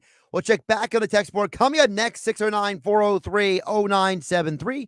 Your DMs into the 97.3 ESPN mobile app powered by First Bank of Seattle. And we have one more audio cut to get to from the aforementioned Green Lake podcast with Chris Long. We mentioned Kellen Moore. What did Jordan Mailata say about Kellen Moore? You may be surprised at how Kellen Moore will, shall I say, lessen the negative impact of Jason Kelce's departure on the Philadelphia Eagles offense this season. I'm Josh Hennig. This is the Sports Bash on 97.3 ESPN FM, the 97.3 ESPN mobile app powered by First Bank of Seattle City. You're listening to the Sports Bash with Mike Gill. Never thought this radio stunt would catch on so big. On 97.3 ESPN. It's the summer closeout sale going on now at Matt Platt Nissan. New Matt Platt Nissan Rogue S under 30 grand, just $29,999 with 0 down and just 2.9% for 60 months. Plus, if you're stuck in a loan or lease, AJ the Trade Man can get you released. So bring it to Matt Platt Nissan. Oh yeah, it's on at Matt Platt Nissan. New 2024 Nissan Rogue S, just $29,999 with 0 down and 2.9% financing for 60 months. But when they're gone, they're gone. And every new Matt Platt Nissan comes with our 4-day love it or leave it return policy. Have a job clearing $450 per week at Matt Platt Nissan? You're virtually approved today. Matt Platt Nissan.com. Unapproved Tier 1 credit through NEMAC. Negative equity will be refinanced into new vehicle plus tax tag and $589 fee. Offers can't be combined. Call 877-289-6670 or go to mattplattnissan.com for complete details. VIN RC 738396 MSRP 31115. Offer ends 9/4/24. It's on at Matt Platt Nissan on the Black Horse Pike, Egg Harbor Township. My friends swim no matter the season, but my moderate to severe plaque psoriasis can sometimes take me out of the moment. Now, thanks to Skyrizi and clear skin, count me in. With Skyrizi, Risankizumab Riza, a prescription-only 150 milligram injection for adults who are candidates for systemic or phototherapy. 3 out of 4 people achieve 90% clear skin at 4 months. Don't use if allergic to Skyrizi. Serious allergic reactions and an increased risk of infections or a lower ability to fight them may occur. Before treatment, your doctor should check for infection and tuberculosis. Tell your doctor if you have an infection or symptoms such as fever, sweats, chills, muscle aches, or cough, or if you plan to or recently received a vaccine. Thanks to Skyrizi, there's nothing on my skin, and that means everything. Ask your doctor today about Skyrizi, the #1 dermatologist-prescribed biologic in psoriasis, and visit skyrizi.com or call 1-866-SKYRIZI to learn more. Xfinity here. How can we help? Hi. My daughter invited her entire class to her birthday party. Can my Wi-Fi handle it? Oh, well, at Xfinity, our latest gateways have tri-band Wi-Fi technology, letting you connect hundreds of devices at once. No way. So if all the kids are watching stuff on their phones, well, their parents are sharing videos online. Yep, go ahead and watch videos. They can all do their thing and party their way. No problem. Oh, we are going to need a bigger cake. Now through September 22nd, get fast, reliable, 300 megabit Xfinity internet for just $30 a month for 12 months with no annual contract and unlimited data included. Visit Xfinity.com, call 1-800-XFINITY, or visit a store today. Xfinity, bring on the good stuff. Restrictions apply. Requires paperless bill and an auto pay with stored bank account. Equipment, taxes, and fees extra. After promo, regular rates apply. Currently $80 a month. Actual speeds vary. We could try to explain what it feels like to get your work done on a John Deere. The way a Z-Track mower finishes in half the time you thought it would. Or how much easier it is to move mountains of soil with the 1 Series tractor. We could even go into detail about how it feels to tow up to 4,000 pounds behind a Gator XUV. But if you really want to know what it's like to run with us, you just have to get in the seat. Learn more at johndeere.com/get-in-the-seat or visit a dealer near you. Hi, welcome to Staples. Hi, my son's teacher emailed his back-to-school list. He needs crayons and a comp book for every subject. Okay, no problem. With Staples Hot Deals, you'll find super low prices on hundreds of items for back to school. Oh, now they're saying he needs folders and glue. You got it. And markers? Of course. Oh, geez. Can we get a card, please? Save big on back to school with Staples Hot Deals. Right now, 24-pack Crayola crayons and comp books are only 50 cents each at Staples. Ends 8/24, in-store only, limit 10. Fall's coming. You have a lot to prepare for. Back to school, family gatherings, and staying on top of your health. The virus that causes COVID-19 continues to evolve, so this fall make a plan for COVID-19 vaccination. Ask your doctor to learn more. Sponsored by Pfizer.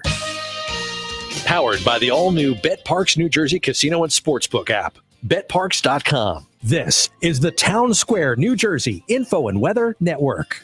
The Phillies finally return home. I'm Nick Earnshaw with your South Jersey Sports Center and with your 97.3 ESPN question of the day. The Phillies are back at Citizens Bank Park tonight, starting a homestand against the Miami Marlins and the Washington Nationals. With that being said, our 97.3 ESPN question of the day is, what will the Phillies' record be during the homestand? Let us know by texting 609-403-0973 or use the 97.3 ESPN free mobile app. I think the Phillies will go 4-2 during this homestand. They're going against inferior opponents like the Miami Marlins and the Washington Nationals. They went 4-6 during the West Coast trip. I think they get it a little bit better together during this homestand. So we'll see what happens. They get Taijuan Walker back tonight. Once again, text in at 609-403-0973. Your forecast is next. Don't miss Borgata's $1.5 million summer showdown. Now through August 31st, 1,500 winners will earn a share of $1.5 million. Plus, 2 lucky players will win a 2024 Ford Bronco or Jeep Rubicon. Earn entries for drawings held every Saturday, including 2 grand prize drawings on July 27th and August 31st. The $1.5 million summer showdown, only at Borgata Hotel, Casino, and Spa. Must be 21 or older. Players must be present to win. Gambling problem? Call 1-800-GAMBLER. From the Town Square, New Jersey Info and Weather Network, I'm Chief Meteorologist Dan Zarrow. Our next chance of widespread rain doesn't come until the end of the week, so we'll squeeze out a couple more beautiful summer days with lovely low humidity.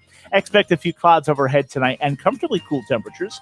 Low bottoms out around 64. Sun tomorrow morning, then passing clouds in the afternoon with a chance of an isolated shower, high of 84. Getting warmer Thursday, 86 with a mix of sun and clouds. Get weather 24/7 wherever you are. Download our free mobile app today. Join Atlantic County Harley-Davidson on September 14th for a salute to the troops, where they honor our heroes. Celebrate with them as they pay tribute to our active and retired military service members and first responders. Let's show our appreciation for those who serve, keep us safe, and allow us to ride free. Enter for your chance to win a 2024 Road Glide Limited and other amazing prizes. See you at Atlantic County Harley-Davidson, September 14th. Atlantic County Harley-Davidson, where heroes ride. Go to acharley.com for details.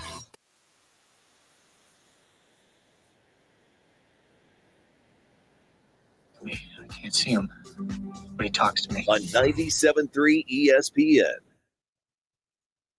Live Black Hour, the Sports Bash here on 97.3 ESPN. Being brought to you by Key of Atlantic City for a great car buying experience. Go see Rocco and the team at Key Acura of Atlantic City on Tilton Road in Egg Harbor Township. Your small but friendly dealer. Check out their full inventory online at KeyAcuraofAtlanticCity.com. Josh Hennig filling in for Mike Gill here on the Sports Bash on 97.3 ESPN. Couple things I want to get to before I get back to text board at 609-403-0970. First of all, the poll is still open at 973 ESPN on the platform. The question being, earlier in the show, Will from Mays Landing, who works in Third Harbor, said that he's been listening to me for years here on 973 ESPN. He said that I sound like Jonah Hill's character from Superman. So, now to me, I don't sound like that at all, but we put it there to the people at 973 ESPN on the Twitter X platform. So far is a 50-50 vote, yes versus no. Straight down no. Now, my favorite, though, is you have under the tweet where one person says, that is a hell no for me. Now, apparently, not enough people agree with that guy because it's a 50-50 split on the vote. You still have about 20 hours to poll. Also, don't forget, tomorrow, thanks to Ocean Casino Resort in Atlantic City, we will be giving away tickets tomorrow and Thursday for your chance to go see Andrew Schultz August 27th at Ovation Hall in Atlantic City.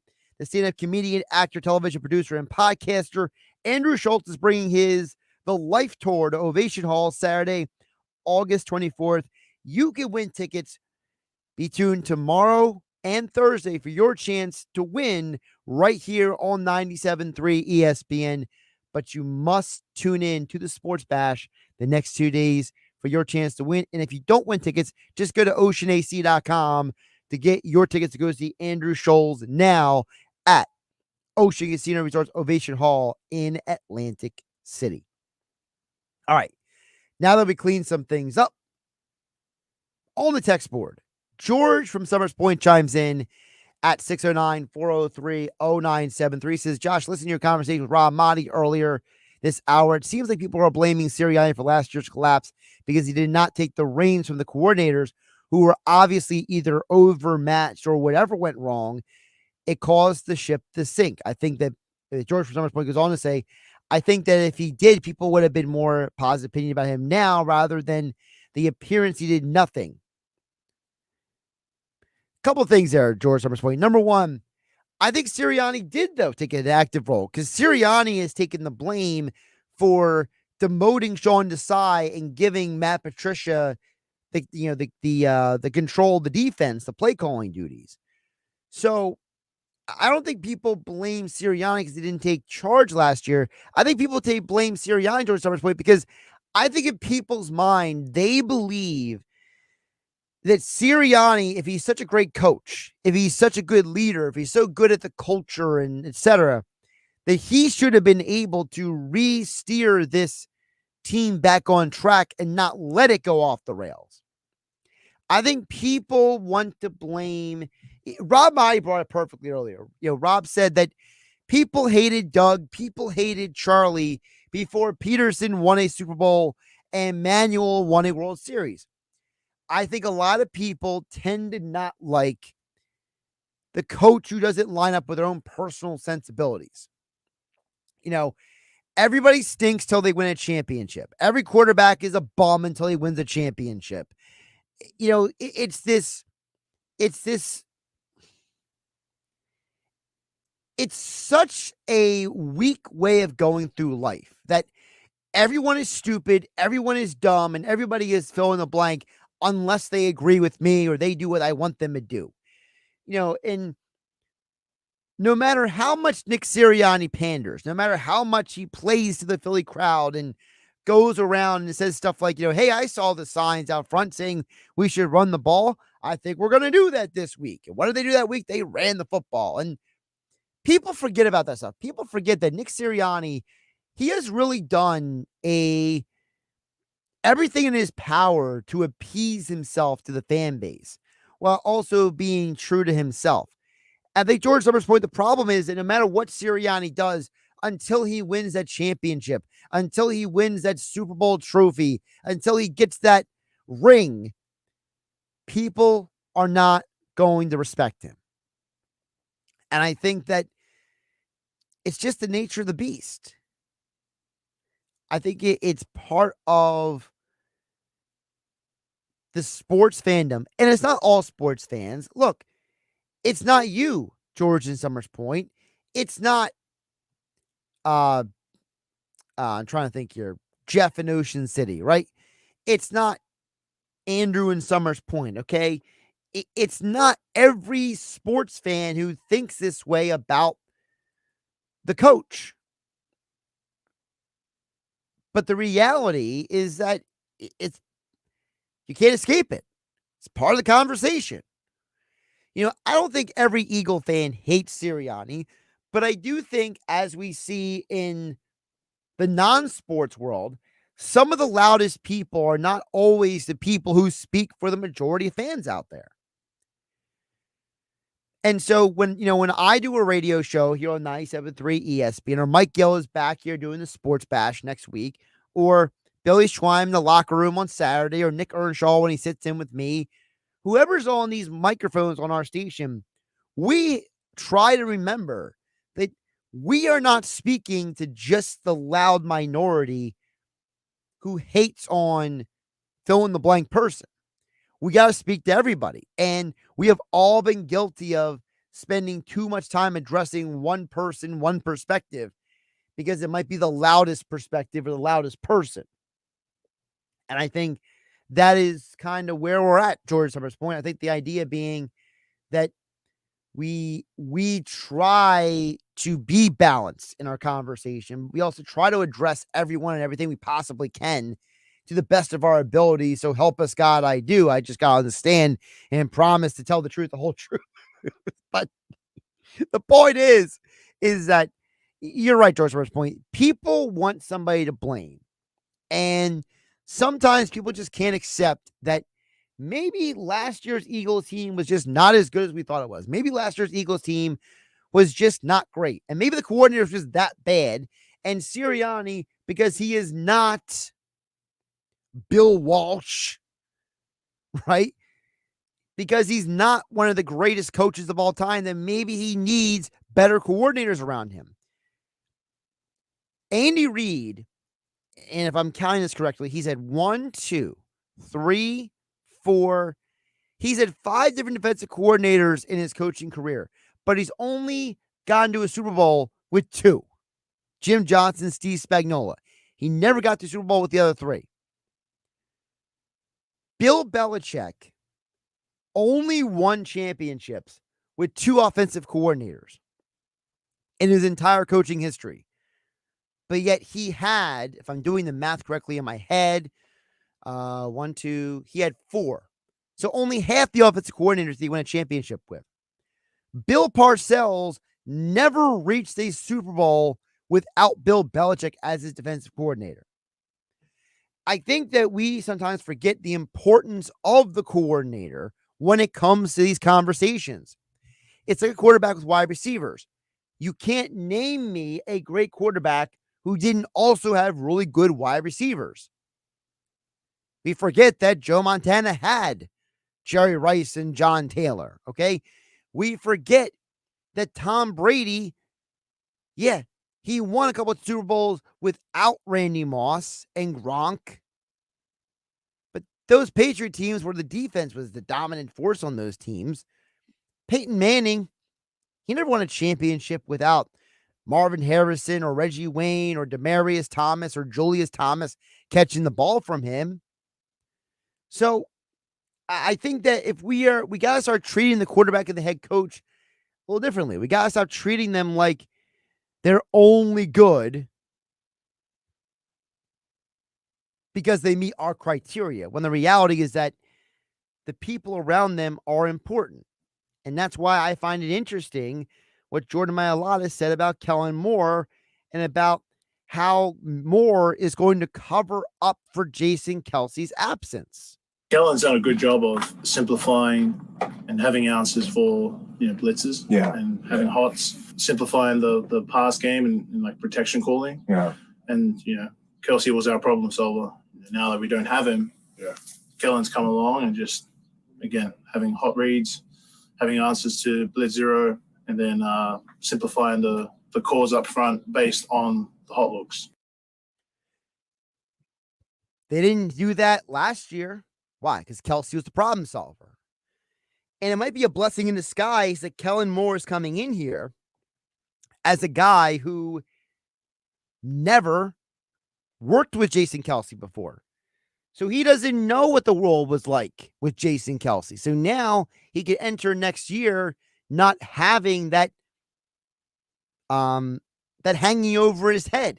He doesn't have to worry about that moving forward. He can proceed with a plan of, hey, we don't need Jason Kelce to be our fixer anymore because we got guys who can do a job, that job being taking charge of the offense by the coordinator, not depending on the center, not depending on the quarterback, not depending on variables that can go sideways. No, the coordinator saying, I'm in charge now. I'm the captain now, right?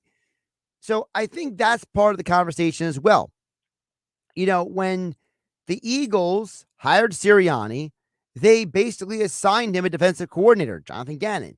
Similar to how the Eagles, when they hired Doug Peterson, assigned him Jim Johnson. Just like when the Eagles hired Andy Reid, they assigned him Jim Johnson. This organization has, 30 years of history under Jeffrey Lurie of when I hire a head coach and we have success, it's because I tell you that you need strong coordinators. You can't do it by yourself. But then people want to blame the head coach for everything. And I always wonder, do the people who blame the head coach for everything, do they do that with everything in life? You know, if you're in charge of a business and something goes wrong, do we say we should fire the owner of the business because something might have gone wrong one day out of 365? I'm just wondering how the blame game works, or do we only do it for sports? All right, coming up the other side, we'll wrap up the hour here on the Sports Bash. Josh Hennig filling in for Mike Gill on 97.3 ESPN FM, the 97.3 ESPN mobile app powered by First Bank of Sea Isle City. We have the Phillies covered. Swing and a high fly ball, well struck left field towards the corner. That's got a chance, and that is gone. Home run, JT Real Muto. Get the best Phillies baseball coverage on the Sports Bash with Mike Gill on 97.3 ESPN. Something good to know from First Bank of Sea Isle City. We have all of today's innovative banking products just like the big banks, but we offer something they can't. A personal community focus. Let's get you started with Bill Pay. You save time when you pay your bills online. It's fast, easy, and convenient. First Bank of Sea Isle City, a community bank that delivers more for you every day. Personal service, today's technology, from the people who truly care. Learn more at firstbankseaisle.com. Member FDIC, Equal Housing Lender. Summer's just getting started, so fill your cooler with the smooth and refreshing taste of Twisted Tea Hard Iced Tea. It tastes like real iced tea because it's made with real brewed tea. And with a 5% kick of alcohol, Twisted Tea is perfect for the beach, the lake, or wherever you're hanging out and day drinking with your friends. Look for the bright yellow cans. Twisted Tea Hard Iced Tea. Keep it twisted. Twisted Tea Brewing Company, Cincinnati, Ohio. Please drink responsibly.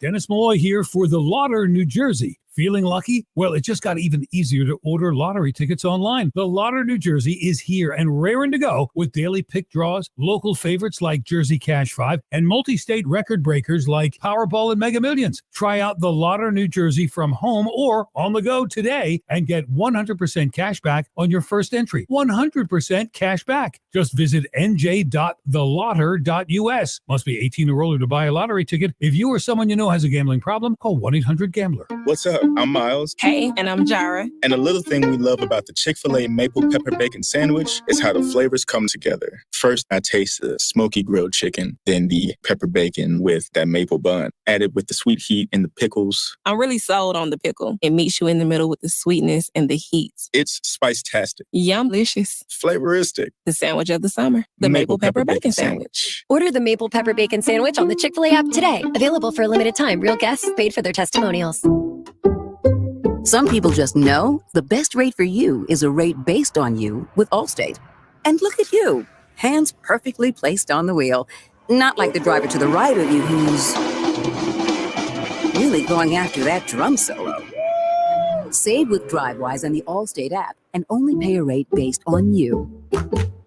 Not available in every state, subject to terms and conditions. Rating factors and savings vary, and in some states your rate could increase with high-risk driving. Allstate Fire and Casualty Insurance Company and affiliates, Northbrook, Illinois. Hi, I'm Cesar Milan. People are always commenting on how healthy my dogs are. One of the reasons is the food my dogs eat. Dr. Maaddi's Nature's Blend is a premium freeze-dried raw dog food designed to support your dog's health, happiness, and lifespan. Save up to 54% off Nature's Blend and get a free bag of cod Crispies. Go to drmartypets.com/deal or text DEAL to 511-511. Your order is back with a 90-day guarantee. All dogs are unique. Your dog results can and will vary. Message and data rates may apply. With GMF financing to qualified buyers excludes Traverse and Corvette excludes prior sales. It's Bennett Chevy's end of summer blowout. Hurry in now for deals you can't find anywhere else. Our best deals of the year. Like $500 below GM supplier employee prices on new Chevys. Yes, you pay $500 less than our employees pay. Plus, Bennett gives you all the rebates. That could save you up to 10% on your new Chevy. Save even more with available 0.9% financing. And Bennett Chevy is South Jersey's EV headquarters with a great selection of EVs, hybrids, SUVs, and Chevy trucks. And right now, we're paying a whopping $10,000 minimum for any old trade. We don't care if it runs, just get it here. That's at least $10,000 for total junk towards any pre-owned in stock. Imagine how much we'll pay for a good trade. And our non-commissioned sales team is paid on your satisfaction, not how much you spend. So you'll love your no-hassle, no-haggle experience. Together, let's drive at Bennett Chevy, Egg Harbor Township, and BennettChevy.com.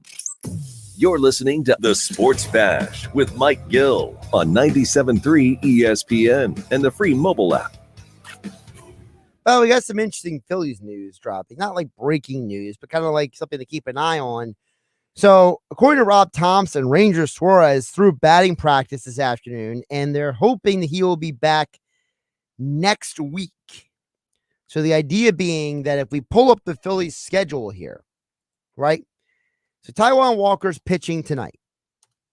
And that means Tyler Phillips is holding down Ranger's slot in the rotation.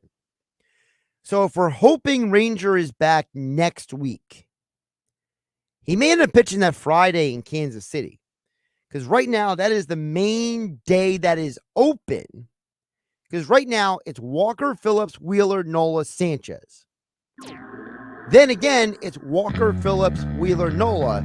It should be Sanchez, but do they give Sanchez an extra day off by bumping Sanchez down and then bumping everybody off one in order to get Ranger back in? So instead of going to a 6-man rotation, you create a extra rest day on top of a rest day for all these guys. Something to think about. Ranger Suarez could be back Friday, August 23rd. Very, very interesting. Again, late next week, Tyler Phillips does schedule to start next Tuesday. I don't see that day be taken from him. Thank you to everybody for listening to 97.3 ESPN. I'm Josh Hennig, filling in for Mike Gill. Have a great night, everybody. This is South Jersey's official home for Philadelphia Eagles football. The Eagles continue the 2024 preseason Thursday night in New England against the Patriots. They've got him! It's a sack!